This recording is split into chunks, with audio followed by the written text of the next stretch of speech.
ಶ್ರೀಗುರುಭ್ಯೋ ನಮಃ. ಹರಿ ಓಂ.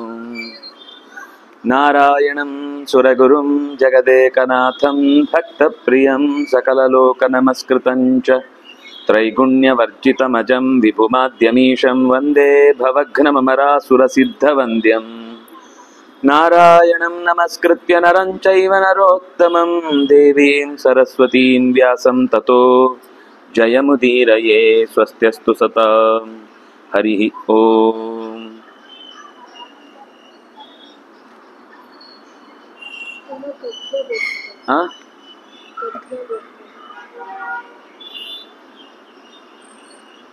ಜ್ಞಾನದ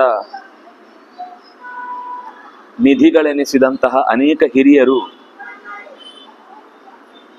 ಧೃತರಾಷ್ಟ್ರನ ಸಭೆಯಲ್ಲಿ ಕೂತಿದ್ದಾರೆ. ದುರ್ಯೋಧನನಿಗೆ ಒಂದು ಸಂಧಾನದ ಮೂಲಕ ಆಗುವ ಯುದ್ಧವೆಂಬ ಮಹಾ ಅನರ್ಥವನ್ನು ತಪ್ಪಿಸುವ ಮಹಾಪ್ರಯತ್ನ ನಡೀತಾ ಇದೆ.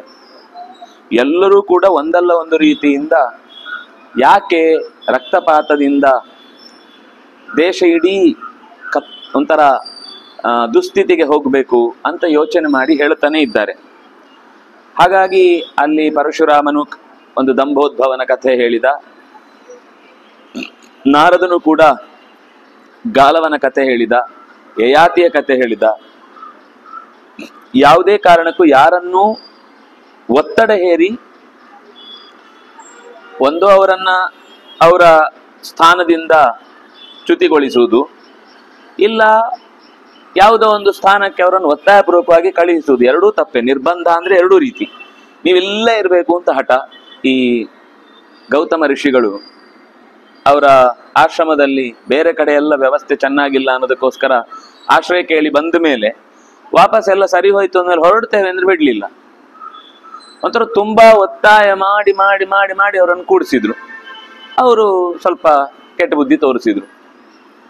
ಅಂದ್ರೆ ಎಲ್ಲಿ ಯಾವುದೇ ಆತಿಥ್ಯವೂ ಅತಿ ಆಗ್ಬಾರ್ದು, ತಿರಸ್ಕಾರವು ತುಂಬಾ ಮನಸ್ಸಿನ ಭಾವನೆಗೆ ಧಕ್ಕೆ ತರುವಂತೆ ಇರಬಾರದು. ನಮ್ಗೆ ಬೇಡವಾ, ದೂರ ಇದ್ಬಿಡ್ಬೇಕಷ್ಟೆ.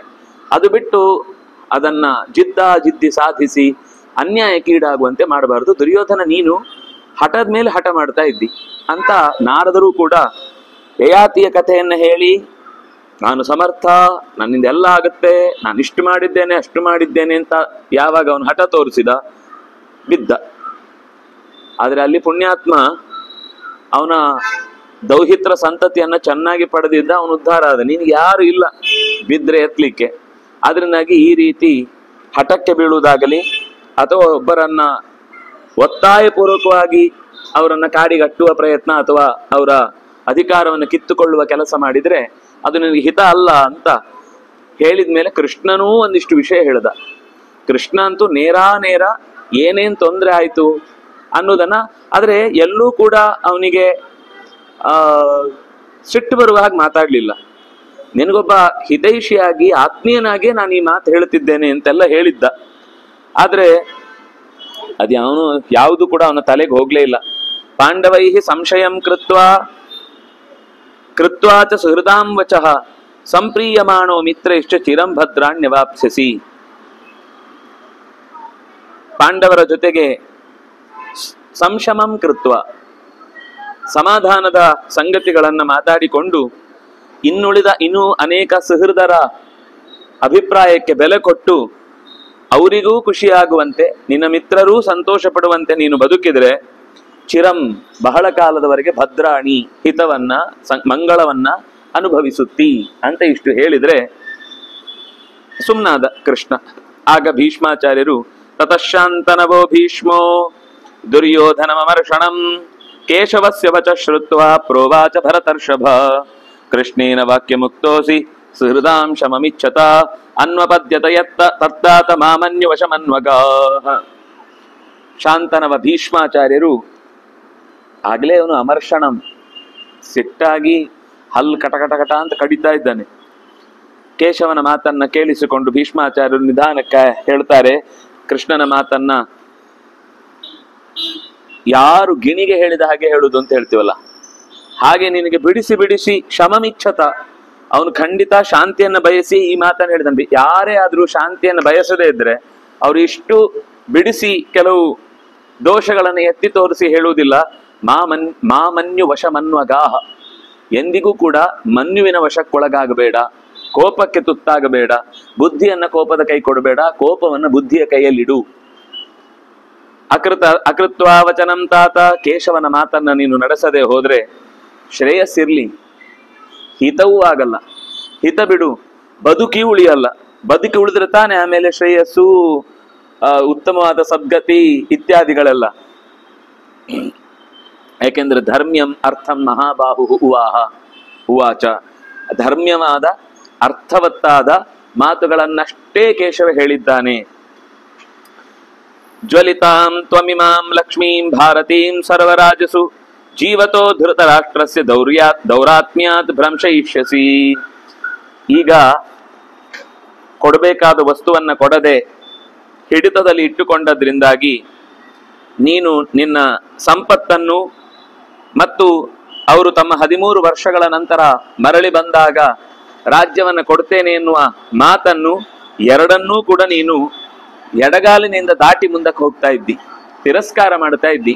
ಭ್ರಂಶಯಿಷ್ಯಸಿ, ಎಲ್ಲವನ್ನೂ ನಾಶಗೊಳಿಸುತ್ತಿ. ಆತ್ಮಾನಂಚ ಸಹಾಮಾತ್ಯಂ, ನಿನ್ನನ್ನು, ನಿನ್ನ ಮಂತ್ರಿಗಳನ್ನು, ಪುತ್ರರು, ಮಿತ್ರರು, ಬಾಂಧವರು, ಭ್ರಾತೃಗಳು, ಅಣ್ಣ ತಮ್ಮಂದ್ರು ಎಲ್ಲರನ್ನೂ ಕೂಡ ಅಹಮಿತ್ಯನಯ ಬುದ್ಧಿಯ ಜೀವಿತ ಭ್ರಂಶಯಿಷ್ಯಸಿ, ನನ್ನದು ಅನ್ನುವ ಹಠಕ್ಕೆ ಒಳಗಾಗಿ ನಿನ್ನ ಎಲ್ಲರನ್ನೂ ಕೂಡ ನೀನು ಕಳ್ಕೊಳ್ತಾ ಇದ್ದಿ. ಜೀವಿತಾತ್, ಎಲ್ಲರ ಬದುಕು ಕೂಡ ಮರೆಯಾಗಿ ಹೋಗುವಂತಹ ದುಸ್ಥಿತಿ ಬರುತ್ತೆ. ಹಾಗಾಗಿ ಯಾವ ಕಾರಣಕ್ಕೂ ಕೂಡ ನೀನು ಈ ಕೋಪದ ಪರಿಸ್ಥಿತಿಯನ್ನ ಉಂಟು ಮಾಡಬೇಡ ಅಂತ ಎಚ್ಚರಿಸ್ತಾ ಇದ್ದಾರೆ. ಕೊನೆಗೆ ಇಷ್ಟಾಗುವಾಗ ನಿನ್ನ ಕುಲಕ್ಕೆ ಹಾನಿ ಉಂಟಾಗುವ ಮಾಡಿ ಕೆಲಸ ಮಾಡಬೇಡ. ಕುಲಘ್ನಃ ಮಾ ಕುಲಘ್ನಃ ಕುಪುರುಷೋ ದುರ್ಮತಿ ಕಾಪಥಂಗಮ. ಪಥ ಅಂದ್ರೆ ಒಳ್ಳೆ ಪಥ, ದಾರಿ. ಕಾಪಥ ಅಂದ್ರೆ ಕೆಟ್ಟ ಪಥ.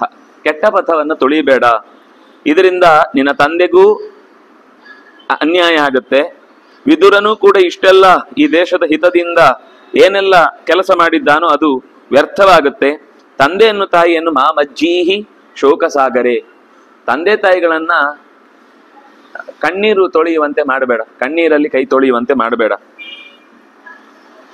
ತಥಾ ಭೀಷ್ಮ ಶಾಂತನವಃ ತಜ್ಜುಷಸ್ವನರಾಧಿಪ ಪ್ರಾಜ್ಞೈ ಮೇಧಾವಿನೌ ದಾಂತೌ ಅರ್ಥಕಾಮೌ ಬಹುಶ್ರುತೌ ಆಹುತುಸ್ತ್ವಾಂ ಹಿತಂ ವಾಕ್ಯಂ ತಜ್ಜುಷಸ್ವನರಾಧಿಪ. ಭೀಷ್ಮ ಇಷ್ಟು ಮಾತು ಹೇಳಿ, ಕೇಶವನ ಮಾತು ಕೇಳಿಸ್ಕೊಳ್ಳಪ್ಪ, ನಾನು ಕೊನೆಯದಾಗಿ ನನಗೆ ನಿನ್ನ ಹಿತೈಷಿಯಾಗಿ ಈ ಮಾತನ್ನು ಹೇಳ್ತಾ ಇದ್ದೇನೆ. ಯಾಕೆಂದ್ರೆ ಯಾರೆಲ್ಲ ಇಲ್ಲಿ ಮಾತಾಡಿದ್ದಾರೋ ಅವರೆಲ್ಲ ತುಂಬ ಕೇಳಿದವರು, ತುಂಬ ಜೀವನದ ಅನುಭವಗಳನ್ನೆಲ್ಲ ಪಡೆದವರು, ಮತ್ತು ನಮ್ಮ ಕುಟುಂಬದ ಮೇಲೆ ಯಾವಾಗಲೂ ಅತಿಶಯವಾದ ಗೌರವವನ್ನು ತೋರಿದವರು. ಎಲ್ಲೋ ದೂರದಲ್ಲಿ ಯುದ್ಧ ಮಾಡಿ ಇಲ್ಲಿ ಬಂದು ಶಾಂತಿ ಶಾಂತಿ ಅಂತ ಹೇಳೋರಲ್ಲ. ಹಿಂದುಗಡೆಯಿಂದ ದಾಳಿ ಮಾಡುವುದು, ಆಮೇಲೆ ಪಾರಿವಾಳ ಬಿಡುವುದು, ಇದು ಇಲ್ಲಿ ನಡೀತಾ ಇಲ್ಲ. ಇಲ್ಲಿ ನಿಜವಾದ ಅರ್ಥದಲ್ಲಿ ನಿನ್ನ ಹಿತವನ್ನ ಬಯಸುವಂತಹ ಮಂದಿ ಇಲ್ಲಿ ಇದ್ದಾರೆ. ಅನುತಿಷ್ಠ ಮಹಾಪ್ರಾಜ್ಞ ಕೃಷ್ಣ ಭೀಷ್ಮೌ ಯದೂಚತು. ವಿದುರ ಹೇಳ್ತಾನೆ, ದ್ರೋಣ ಹೇಳ್ತಾನೆ, ಅವನು ಹೇಗಿದ್ದ ಅಂತ ಹೇಳ್ತಾರೆ ಯಾರು ದುರ್ಯೋಧನ. ಅಮರ್ಷವಶಮಾಪನ್ನಂ ನಿಶ್ವಸಂತಂ ಪುನಃ ಪುನಃ. ಆಗ್ಲೇ ಸಿಟ್ಟು ಬಂದ್ಬಿಟ್ಟಿದೆ, ಏದುಸುರಿನಿಂದ ಅಂದ್ರೆ ಸಿಟ್ಟಿನಿಂದ ಏದುಸುರು. ನಿಶ್ವಸಂತಂ ಪುನಃ ಪುನಃ. ಇವರೆಲ್ಲ ನನಗೆ ಹೇಳ್ತಾರೆ ನಾನು ಏನ್ ತಪ್ಪು ಮಾಡಿದ್ದೇನೆ ಅಂತ. ಎಲ್ರಿಗೂ ಅವ್ರು ಮಾಡಿದ ತಪ್ಪು ಅಂತ ಅನ್ಸೋದೇ ಇಲ್ಲ. ಸುಮ್ಮನೆ ನನ್ನನ್ನೇ ತಂದು ಟಾರ್ಗೆಟ್ ಮಾಡಿ ಮಾಡಿ ಮಾಡಿ ಇಷ್ಟು ಜನರ ಮುಂದೆ ನನಗೆ ಅವಮಾನ ಮಾಡ್ತಿದ್ದಾರೆ, ಸುಮ್ಮನೆ ಕೇಳಿಸ್ಕೋ ಅಂತ. ಏನ್ ಅನ್ಕೊಂಡಿದ್ದಾರೆ ನನ್ನ ಅಂತ ಗಡಗಡ ಗಡಗಡ ಅಂತ ಒಳಗಿನಿಂದ ನಡುಗ್ತಾ ಇದ್ದಾನೆ. ಅಂತಹ ದುರ್ಯೋಧನನ್ನೇ ಕುರಿತು ಗುರುಗಳಾಗಿ ದ್ರೋಣಾಚಾರ್ಯರು ಮತ್ತೆ ಸಮಾಧಾನದ ಮಾತು ಹೇಳುತ್ತಾರೆ. ಭೀಷ್ಮಾಚಾರ್ಯರು, ಕೃಷ್ಣ ಇಬ್ರೂ ಕೂಡ ಅತ್ಯಂತ ಹಿತವಾದ ಮಾತನ್ನು ಹೇಳಿದ್ದಾರೆ. ಬುದ್ಧಿಮೋಹದಿಂದ ಅವರ ಮಾತುಗಳಿಗೆಲ್ಲ ತಿಲಾಂಜಲಿ ಇಕ್ಕಬೇಡ. ಅದು ನಿನ್ನ ಬದುಕನ್ನೇ ಹಾಳು ಮಾಡುತ್ತೆ. ವೈರಂ ಪರೇಶಾಂ ಗ್ರೀವಾಯಾಂ ಪ್ರತಿಮೋಕ್ಷಂತಿ ಸಂಯುಗೆ ಯೇ ತ್ವಾಂ ಪ್ರೋತ್ಸಾಹಯಂತೇತೆ ನೈತೆ ಕೃತ್ಯಾಯ ಕರ್ಹಿಚಿತ್. ಯಾರೆಲ್ಲ ಈಗ ನಿನ್ನ ಈ ಸಭೆಗೆ ಬಂದು ಹಿತವನ್ನ ಬಯಸುವ ಮಾತುಗಳನ್ನು ಆಡಿದ್ರು, ಅವರು ಯಾವತ್ತೂ ಕೂಡ ಹಿಂದಿನಿಂದಲೂ ಕೂಡ ನಿನ್ನನ್ನು ವೈರ ಮಾಡಿದವರಲ್ಲ. ತಪ್ಪು, ಇದು ತಪ್ಪು ಅಂತ ನಿನಗೆ ಎದುರಿನಿಂದ ಹೇಳಿರ್ಬೋದು, ಇದು ಮಾಡಿ ತಪ್ಪು ನೀನು ಅಂತ. ತಪ್ಪು ಅಂತ ಹೇಳುವುದೇ ದೋಷ ಅಲ್ಲ. ತಪ್ಪು ಮಾಡಿದ್ದನ್ನ ತಪ್ಪು ಅಂತ ಹೇಳದೆ, ದೊಡ್ಡವರು ಹೇಳದೆ, ಅವರ ಜವಾಬ್ದಾರಿ ಯಾರು ಹೇಳಬೇಕು, ಅವ್ರು ಹೇಳಿದ್ದಾರೆ. ಅದರ ಅರ್ಥ ಅವ್ರು ನಿನ್ನನ್ನು ದ್ವೇಷಿಸ್ತಾ ಇದ್ದಾರೆ, ಅವ್ರು ನಿನಗೆ ವಿರೋಧಿಗಳು, ಅವ್ರು ನಿನ್ನ ವೈರಿಗಳು ಅಂತ ನೀನು ಚಿಂತನೆ ಮಾಡ್ತಾ ಇದ್ದಿ. ಮಾಡಬೇಡ. ನೀನು ಈ ರೀತಿ ಯಾರೋ 4 ಜನನ ವೈರ ಮಾಡಿದ್ದರ ಪರಿಣಾಮವಾಗಿ ಏನಾಗುತ್ತೆ ಅಂತಂದ್ರೆ, ಮಾ ಜೀಘನಃ ಪ್ರಜಾಸರ್ವಾಹ ಪುತ್ರಾನ್ ಭ್ರಾತೃನ್ ತಥೈವಚ. ಜೀಘನಃ, ಪ್ರಜೆಗಳನ್ನ ಕೊಲ್ತಿ ನೀನು, ಪ್ರಜೆಗಳಿಗೆ ಅನ್ಯಾಯ ಮಾಡ್ತಿ ನೀನು. ಅಷ್ಟೇ ಅಲ್ಲ, ಕೊನೆಗೆ ಪಶ್ಚಾತ್ ತಪಸಿ ಭಾರತ, ಎಲ್ಲ ಮುಗಿದ ಮೇಲೆ ತುಂಬಾ ವ್ಯಥೆ ಪಡ್ತಿ, ತುಂಬಾ ನೋವಾಗುತ್ತೆ ನಿನಗೆ. ಸುಹೃದರ ಮಾತುಗಳಿಗೆ ಯಾವತ್ತು ಬೆಲೆ ಕೊಡುವುದಿಲ್ವೋ ಅವನ ಜೀವನದಲ್ಲಿ ಯಾವತ್ತೂ ಕೂಡ ಉತ್ತಮವಾದ ಗತಿಯನ್ನು ಹೊಂದುವುದಿಲ್ಲ. ದೇವಕಿ ಪುತ್ರನಾದ ಕೃಷ್ಣ, ದೇವತೆಗಳೂ ಕೂಡ ಅವನನ್ನ ಬಗ್ಗಿಸ್ಲಿಕ್ಕೆ ಸಾಧ್ಯ ಇಲ್ಲ. ದೇವೈರಪಿ ಸುದುಸ್ಸಹ, ದೇವತೆಗಳು ಕೂಡ ಅವನನ್ನ ತಗ್ಗಿಸ್ಲಿಕ್ಕಾಗುದಿಲ್ಲ. ಇಂಥದ್ದು ಬೇಕಾದಷ್ಟು ಅವನ ಜೀವನದಲ್ಲಿ ನಡೆದಿದೆ. ಯಾಕೆಂದ್ರೆ ಅವನು ಆ ಅದಿತಿಯ ಕರ್ಣಕುಂಡಲಗಳನ್ನ ನೀಡುವುದಕ್ಕೆ ಹೋದಾಗ ಅಲ್ಲಿ ಆ ಚೈತ್ರವನದಲ್ಲಿದ್ದಂತಹ ಪಾರಿಜಾತದ ಗಿಡವನ್ನ ಹೊತ್ತು ತರುವಾಗ ಇಡೀ ದೇವತೆಗಳ ರಾಶಿ ಅವನ ಮೇಲೆ, ಒಬ್ಬನ ಮೇಲೆ ಬೆನ್ನಿಗೆ ಬಿದ್ದಿದೆ. ಅಷ್ಟೂ ಜನರನ್ನ ಸೋಲಿಸಿ ಬಂದಿದ್ದಾನೆ. ಆದ್ರಿಂದಾಗಿ ಅವನು ನರಕಾಸುರನನ್ನ ಕೊಂದಾಗ ಎಲ್ಲ ಮಾಯಾವಿಗಳು. ಖಾಂಡವ ಪ್ರಸ್ಥದಲ್ಲಿ ದೇವತೆಗಳೇ ಮತ್ತೆ ಅರ್ಜುನ ಮತ್ತು ಕೃಷ್ಣನನ್ನು ಎದುರಿಸಿ ಯುದ್ಧ ಮಾಡಿದವರು. ಹೀಗೆ ಅವನಿಗೆ ಎಲ್ಲೂ ಕೂಡ ಯಾರೂ ಕೂಡ ಮೀರುವವರಿಲ್ಲ. ಅದರಿಂದಾಗಿ ಕಿಂತೆ ಸುಖ ಪ್ರಿಯೇಣೇಹ ಪ್ರೋಕ್ತೇನ ಭರತರ್ಷಭ ಏತತ್ತೇ ಸರ್ವಮಾಖ್ಯಾತಂ ಯಥೇಚ್ಛಸಿ ತಥಾ ಕುರು. ನಮ್ಮಲ್ಲಿ ಎಲ್ಲರಿಗೂ ಹಾಗೇನೆ, ಒಳ್ಳೆಯವರಿಗಾಗ್ಲಿ ಕೆಟ್ಟವರಿಗಾಗ್ಲಿ, ಅದರ ಇಡೀ ಫಾರ್ಮುಲಾ ಏನಿದೆ ಅಂತ ಹೇಳುವುದು. ಅದು ನಡೆಸ್ಲಿಕ್ಕಾಗತ್ತೆ ಅಂದ್ರೆ ನಡೆಸಿ, ನಡೆಸುವುದಿಲ್ಲ ಅಂತ ಹಠ ಮಾಡಿದ್ರೆ ಬಿಡಿ.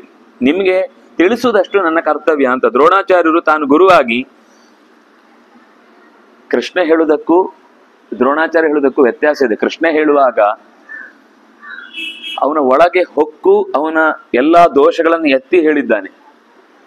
ಅಂದ್ರೆ ಇದು ಒಂದು ಕಾಮನ್ ನೇಚರ್ ಇಲ್ಲಿದ್ದು. ಯಾವತ್ತೂ ಕೂಡ ಯಾರೂ ಕೂಡ ಯಾರ ಮೇಲೂ ಹೇರುವ ಕಾರ್ಯಕ್ರಮ ಶಾಸ್ತ್ರೀಯವಾಗಿ ಇಲ್ಲ. ಅವರಿಗೆ ಅನ್ನಿಸ್ಬೇಕು.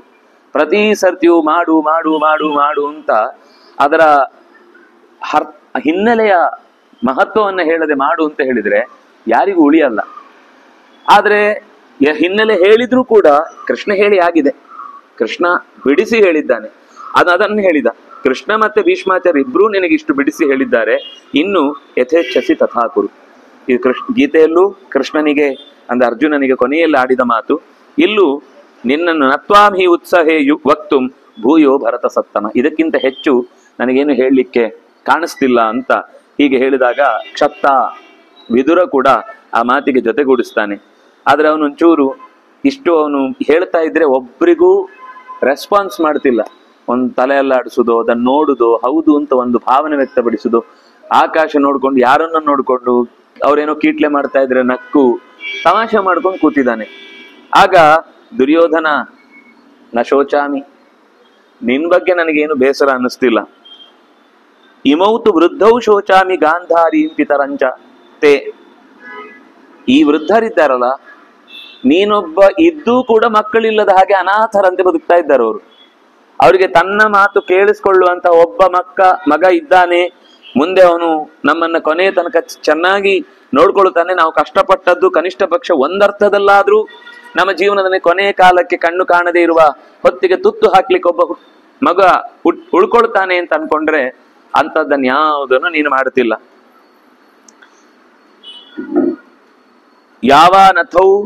ಯಾವಾನಾಥೌ ಚರಿಷ್ಯೇತೆ ತ್ವಯಾ ನಾಥೇನ ದುರ್ಹೃದ.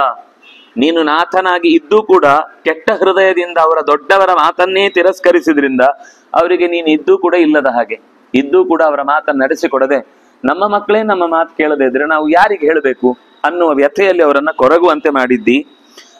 ಹತಮಿತ್ರವು, ಎಲ್ಲ ಮಿತ್ರರನ್ನು ಕಳ್ಕೊಳ್ತಾರೆ.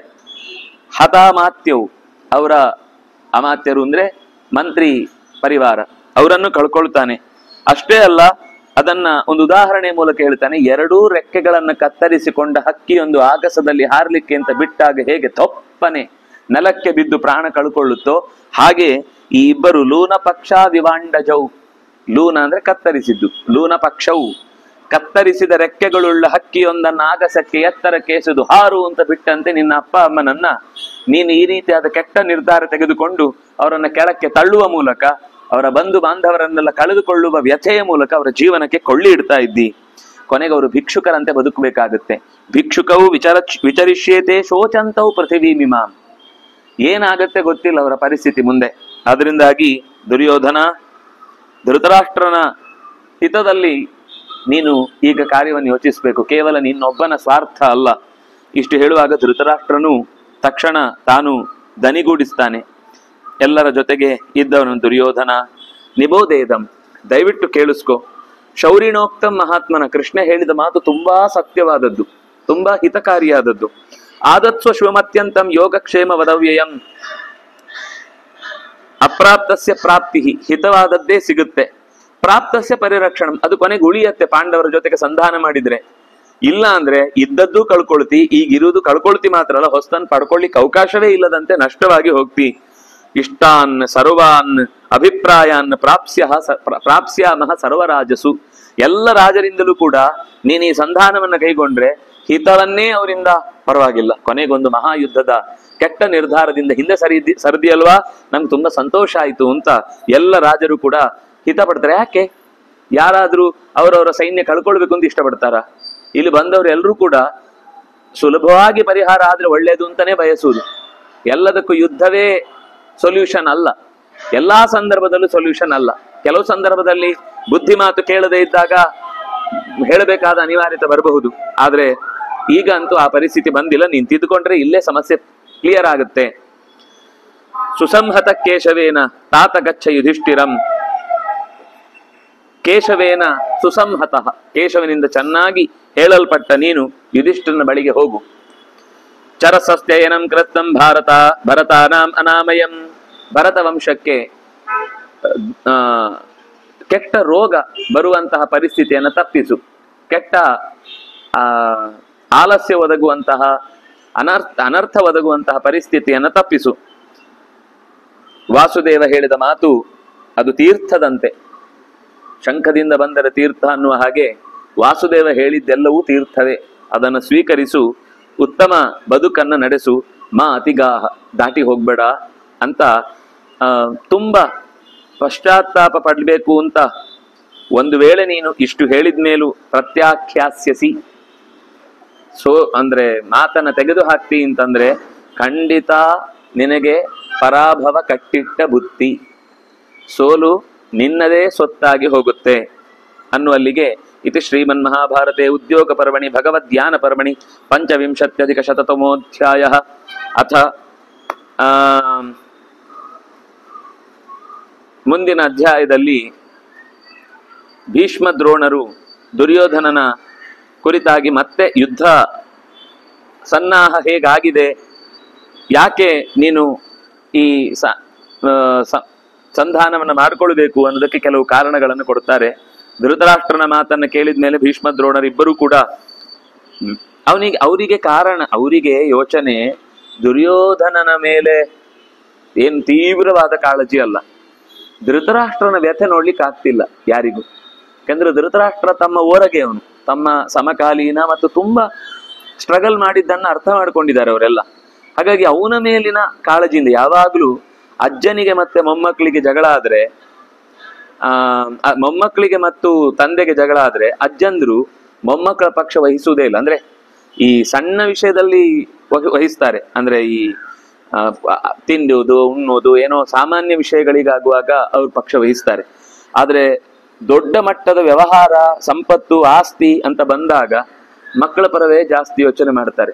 ಯಾಕಂದ್ರೆ ಇವ್ರಿಗೇನು ಗೊತ್ತಿಲ್ಲ, ಕೇವಲ ಸಂಪತ್ತು ವಶಕ್ಕೆ ಪಡಿಬೇಕು ಅಂತ ಅನ್ನೋದು ಮಾತ್ರ ಯೋಚನೆಯಲ್ಲಿದೆ ಹೊರತು ಅದನ್ನು ಉಳಿಸ್ಲಿಕ್ಕೆ ಮಧ್ಯದ ಮಂದಿ ಎಷ್ಟು ಯೋಚನೆ ಮಾಡಿದ್ದಾರೆ ಅನ್ನೋದು ಅವ್ರಿಗೆ ಗೊತ್ತಿಲ್ಲ. ಅದರಿಂದಾಗಿ ಅವರಿಗೆ ಬುದ್ಧಿ ಹೇಳಬೇಕು ಅನ್ನೋ ದೃಷ್ಟಿಯಿಂದ, ಅದು ಕೆಟ್ಟದು ಒಳ್ಳೇದು ಪ್ರಶ್ನೆ ಅಲ್ಲ, ಸಾಮಾನ್ಯ ಹಲವು ವರ್ಷಗಳ ಅನುಭವ ಇದ್ದವರಿಗೆ ಇರುವಷ್ಟು ಪ್ರಜ್ಞೆ ಕೆಟ್ಟವರೇ ಆದ್ರೂ ಅವ್ರಿಗೆ ಕೆಲವು ಪ್ರಜ್ಞೆ ಇರುತ್ತೆ. ಅವು ನಡೆಸ್ತಾರೆ ಬಿಡ್ತಾರೆ ಬೇರೆ ಪ್ರಶ್ನೆ, ಅದಾಗತ್ತೆ ಬಿಡುತ್ತೆ ಬೇರೆ ಪ್ರಶ್ನೆ. ಆದ್ರೆ ಗೊತ್ತಿರೋ ವಿಷಯದಲ್ಲಿ ಅವರದ್ದೇ ಹೆಚ್ಚು ಸರಿ ಅಂತ ಅನ್ನಿಸತ್ತೆ ಅನ್ನುವ ಕಾರಣಕ್ಕೋಸ್ಕರ ಅವರು ಧೃತರಾಷ್ಟ್ರನನ್ನ ಮನಸ್ಸಿನಲ್ಲಿ ಇಟ್ಟುಕೊಂಡು ದುರ್ಯೋಧನನಿಗೆ ಬುದ್ಧಿವಾದವನ್ನು ಹೇಳುವ ಮಾತುಗಳನ್ನು ಹೇಳ್ತಾರೆ. ಯಾವತ್ ಕೃಷ್ಣವು ಅಸನ್ನದ್ಧೌ ಯಾವತ್ ತಿಷ್ಠತಿ ಗಾಂಡಿವಂ ಯಾವತ್ ಧೌಮ್ಯೋ ನ ಮೇಧಾಗ್ನೌ ಜುಹೋತಿ ಹದ್ವಿಷದ್ಬಲಂ ಯಾವನ್ನ ಪ್ರೇಕ್ಷತೆ ಕ್ರುದ್ಧಃ ಸೇನಾಂ ತವ ಯುಧಿಷ್ಠಿರಃ ಶ್ರೀನಿಷೇವೋ ಮಹೇಶ್ವಾಸಃ ತಾವಚ್ಛಾಮ್ಯತು ವೈಶಸಂ. ವೈಶಸ ಅಂದ್ರೆ ವೈರ. ವೈರವನ್ನ ಬಿಡು. ಕೃಷ್ಣ ಮತ್ತು ಅರ್ಜುನರು ಇಬ್ಬರೂ ಕೂಡ ರಥವನ್ನೇರುವ ಮುನ್ನ ವೈರ ಬಿಡು. ಧೌಮ್ಯರು ಮೇಧಾಗ್ನಿಯಲ್ಲಿ ಆಹುತಿ ಕೊಟ್ಟು ದ್ವಿಷದ್ಬಲಂ ಶತ್ರುಗಳ ಬಲವು ನಷ್ಟವಾಗಲಿ ಅಂತ ಮಂತ್ರಗಳ ಅವರು ಅಧ್ವರ ಮಾಡುವ ಮುನ್ನ, ಅಧ್ವರ ಅಂದ್ರೆ ಯುದ್ಧಕ್ಕೆ ಹೋಗುವ ಮುನ್ನ ಅದರ ಪೂರ್ವ ಶಾಂತಿಗಾಗಿ ಒಂದು ಯಜ್ಞ ಮಾಡ್ತಾರೆ. ಶತ್ರುಗಳ ಬಲವನ್ನು ಎದುರಿಸುವ ಶಕ್ತಿ ಬರಲಿ ಅಂತ, ಒಂದು ಶತ್ರುಗಳ ಶಕ್ತಿ ಅನ್ನೋದು ಕುಸಿಯಲಿ ಅಂತ. ಧೌಮ್ಯರು ಮೇಧಾಗ್ನಿಯಲ್ಲಿ ಆಹುತಿ ಕೊಡುವ ಮುನ್ನ ನಿನ್ನ ವೈರವನ್ನ ತೊರೆ. ಯುಧಿಷ್ಠಿರ ಯಾವತ್ತೂ ಕೋಪ ಮಾಡಿಕೊಳ್ಳುವುದಿಲ್ಲ. ಧೃತರಾಷ್ಟ್ರನಿಗೆ ಅರ್ಥ ಆಗಿದೆ, ಆ ಸಂದೇಶ ವಾಪಸ್ ಬಂತಲ್ವ ಸಂಜಯನದ್ದು, ಆಗ ಅರ್ಥ ಆಗಿದೆ. ಯುಧಿಷ್ಠಿರ ಯಾವತ್ತೂ ಕೋಪದಿಂದ ಎದುರಾಡದವನು. ಈ ಸರ್ತಿ ಯಾವಾಗ್ಲೂ ನಿಮ್ಮ ಸಂದೇಶಗಳನ್ನ ನಾನು ಮನಃಪೂರ್ವಕವಾಗಿ ಕೇಳಿ ಒಪ್ಕೊಂಡಿದ್ದೇನೆ. ಆದ್ರೆ ಈ ಸಲ ನಾವೆಲ್ಲ ಹೇಳಿದ್ ಕೇಳ್ತೇವೆ ಅನ್ನುವ ದೃಷ್ಟಿಯಿಂದ ಈ ರೀತಿ ಹೇಳಿದ್ದಿದ್ರೆ ನಾವು ಈ ಸರ್ತಿ ನಿನ್ನ ಮಾತಿಗೆ ಬೆಲೆ ಕೊಡುವವರಲ್ಲ. ನಿನ್ನ ಮಗನಿಗೂ ಸ್ವಲ್ಪ ಬುದ್ಧಿ ಹೇಳುವುದನ್ನ ಕಲಿ. ನಮ್ ಮಾತ್ರ ಬುದ್ಧಿ ಹೇಳ್ಬೇಡ, ಮಕ್ಕಳಿಗೂ ಬುದ್ಧಿ ಹೇಳು. ನಾವು ನಮ್ಮದಲ್ಲದ ಸೊತ್ತನ್ನೇನಾದ್ರೂ ಪಡಿಲಿಕ್ಕೆ ಬಂದಾಗ ನೀನೇನಾದ್ರೂ ಹೀಗೆ ಮಾತಾಡಿದ್ದಿದ್ರೆ ನಾವು ಹೊರಟು ಹೋಗ್ತಿದ್ವಿ. ನಮ್ಮ ಸೊತ್ತನ್ನೇ ಮರಳಿ ಅರ್ಧ ಭಾಗ ಅಷ್ಟೇ ಕೇಳಿದ್ರು ಕೂಡ ಅದಕ್ಕೆ ಬುದ್ಧಿ ಹೇಳಿ ವಾಪಸ್ ಹೋಗಿ ನೀವೇ ಕಾಡಲ್ಲಿರಿ, ಅವರಿಗೆ ಕಾಡಲ್ಲಿ ಹಣ್ಣು ಹಂಪಲು ತಿಂದು ಬದುಕ್ಲಿಕ್ಕೆ ಗೊತ್ತಿಲ್ಲ, ನಿಮ್ಗೆ ಅಭ್ಯಾಸ ಆಗ್ಬಿಟ್ಟಿದೆ, ಚೆನ್ನಾಗಿರಿ ಅಲ್ಲೇ, ನೀವು ಶಾಂತಿಯೂ ಇರುತ್ತೆ, ನಿಮಗೂ ಚೆನ್ನಾಗಾಗುತ್ತೆ, ನಾವು ಖುಷಿಯಾಗಿರ್ತೀವಿ ಅಂತ ಹೀಗೆಲ್ಲ ಮಾತುಗಳನ್ನು ಹೇಳಿದ್ರೆ ಅದು ಯಾವತ್ತಿಗೂ ನಡೆಯಲ್ಲ ಅಂತ ಯುಧಿಷ್ಠಿರ ಕ್ರುದ್ಧನಾಗಿದ್ದಾನೆ. ಆ ಕ್ರುದ್ಧನಾದ ಯುಧಿಷ್ಠಿರ ಅವನು ಸೇನೆಗೆ ನಡೀರಿ ಯುದ್ಧಕ್ಕೆ ಅಂತ ಆಶ್ವಾಸನೆ ಕೊಟ್ಟು ಧೈರ್ಯದ ಮಾತುಗಳನ್ನು ಹೇಳಿ ಅದಕ್ಕೆ ಪ್ರಚೋದನೆ ಕೊಡುವ ಮುನ್ನ ಶಾಮ್ಯತು ವೈಶಸಂ, ನಿನ್ನ ವೈರ ಶಾಮ್ಯತು ಶಮಗೊಳ್ಳಲಿ. ಯಾವನ್ನ ದೃಶ್ಯತೆ ಪಾರ್ಥಃ ಸ್ವೇಪ್ಯನೀಕೆ ವ್ಯವಸ್ಥಿತಃ ಭೀಮಸೇನೋ ಮಹೇಶ್ವಾಸಃ ತಾವಚ್ಛಾಮ್ಯತು ವೈಶಸಂ. ಯುಧಿಷ್ಠಿರ ಹೇಗೆ ಯುದ್ಧಕ್ಕೆ ಹೊರಡುವ ಮುನ್ನ ನಿನ್ನ ವೈರ ಶಮನವಾಗ್ಲಿ ಅಂತ ಹೇಳ್ತಾ ಇದ್ದೇನೆ. ಭೀಮಾರ್ಜುನರೂ ಅಷ್ಟೇ, ಅವರು ಒಂದು ಸರ್ತಿ ಸೇನೆಯ ಮುಂದಾಳುತ್ವವನ್ನು ವಹಿಸಿ ನಿಂತರು ಅಂತಂದ್ರೆ ಆಮೇಲೆ ನಿನಗೆ ಪರಿಹರಿಸಿ ಹಿಂದೆ ಸರಿಲಿಕ್ಕೆ ಸಮಯವೇ ಸಿಗದಂತೆ ನಷ್ಟವಾಗಿ ಬಿಡುತ್ತೆ ಸೇನೆ. ಅದರಿಂದಾಗಿ ಬೇಗ ಅವರು ಕೈಗೆತ್ತಿಕೊಳ್ಳುವ ಮುಂಚೆ, ಅವನು ಧನುಸ್ ಹೆಚ್ಚುವ ಮುಂಚೆ, ಭೀಮಸೇನ ಗದಾಪಾಣಿ ಆಗುವ ಮುಂಚೆ ನಿನ್ನ ಸೇನೆಯನ್ನು ಹಿಂದೆ ತೆಗೆದುಕೋ. ಶಾಮ್ಯತು ಪಾಂಡವೈಹಿ, ಪಾಂಡವರ ಜೊತೆಗೆ ಶಾಂತಿಯನ್ನು ಹೊಂದು ಸಂಧಾನವನ್ನ ಮಾಡು. ನಕುಲ, ಸಹದೇವ, ದೃಷ್ಟದ್ಯುಮ್ನ, ವಿರಾಟ, ಶಿಖಂಡಿ, ಶೈಶುಪಾಲಿ. ಶೈಶುಪಾಲಿ ಅಂದ್ರೆ ದೃಷ್ಟಕೇತು, ಶಿಶುಪಾಲನ ಮಗ. ಆಮೇಲೆ ಉಳಿದಂತೆ ಯಾರ್ಯಾರು ದಶಾರಣ ದೇಶದ ರಾಜರು, ವಿರಾಟನ ಮಕ್ಕಳು, ವಿರಾಟನ ಮನೆತನದ ಯೋಧರು, ಕಾಶಿ ದೇಶದ ಯೋಧರು, ಇವರೆಲ್ಲರೂ ಕೂಡ ಒಂದಲ್ಲ ಒಂದು ರೀತಿಯಿಂದ ಪಾಂಡವರಿಗೆ ಅತ್ಯಂತ ಹಿತೈಷಿಗಳಾಗಿ ಬದುಕಿದವರು. ಅವರೆಲ್ಲರೂ ಕೂಡ ಸಿಟ್ಟು ಮಾಡಿಕೊಂಡು ಯುದ್ಧಕ್ಕೆ ಒಪ್ಪಿಗೆ ಸೂಚಿಸುವ ಮುನ್ನ ನಿನ್ನ ಕೋಪ, ನಿನ್ನ ವೈರ ಶಮನಗೊಳ್ಳಲಿ. ನಿನ್ನ ತಮ್ಮಂದಿರ ಎದೆಗೆಲ್ಲ ಶತ್ರುಗಳ ಗಾರ್ಧ್ರ ಪತ್ರಾಹ, ಪುಕ್ಕಗಳನ್ನು ಹಾಕಿದ ಬಾಣಗಳಿಂದ ಎದೆಗೆ ನಾಟಿ ನೆತ್ತರು ಒಸರುವ ಮುನ್ನವೇ ನೀನು ನಿನ್ನ ವೈಶಸ್ಸನ್ನು, ನಿನ್ನ ವೈರವನ್ನು ಬಿಟ್ಟು ಬಿಡು. ಅಭಿವಾದಯಮಾನಂ ತ್ವಾಂ ಶಿರಸಾರಥ ರಾಜಕುಂಜರಃ ಪಾಣಿಭ್ಯಾಂ ಪ್ರತಿಗೃಹ್ಣಾತು ಧರ್ಮರಾಜೋ ಯುಧಿಷ್ಠಿರಃ. ನೀನು ಧರ್ಮರಾಜನಿಗೆ ಹೋಗಿ ಕಾಲು ಹಿಡಿದು ನಮಸ್ಕಾರ ಮಾಡುವಾಗ ಅವನು ನಿನ್ನ ಕೈಗಳನ್ನು, ನೀನು ಕಾಲು ಮುಟ್ಟುವ ಮುನ್ನವೇ ಕೈಗಳನ್ನ, ಭುಜವನ್ನ ಎತ್ತಿ ಹಿಡಿದು ಬೇಡಪ್ಪ ನಮಸ್ಕಾರ ಎಲ್ಲ ಮಾಡಬೇಡ ಅಂತ ನಿನ್ನನ್ನ ಅಪ್ಪಿಕೊಳ್ಳುವ ಹಾಗೆ ನೀನು ಬದುಕು, ಅಂದ್ರೆ ಮಾಡು ಅಂತ ತಾತ್ಪರ್ಯ. ಹಾಗೆ ನಿನ್ನನ್ನ ನೀನು ಉಳಿಸಿಕೊ. ಧ್ವಜ ಅಂಕುಶ ಪತಾಕಾಂಕಂ ದಕ್ಷಿಣಂತೆ ಸುದಕ್ಷಿಣ ಸ್ಕಂದೇ ನಿಕ್ಷಿಪತಾಂ ಬಾಹುಂ ಶಾಂತೆಯೇ ಭರತರ್ಷಭ.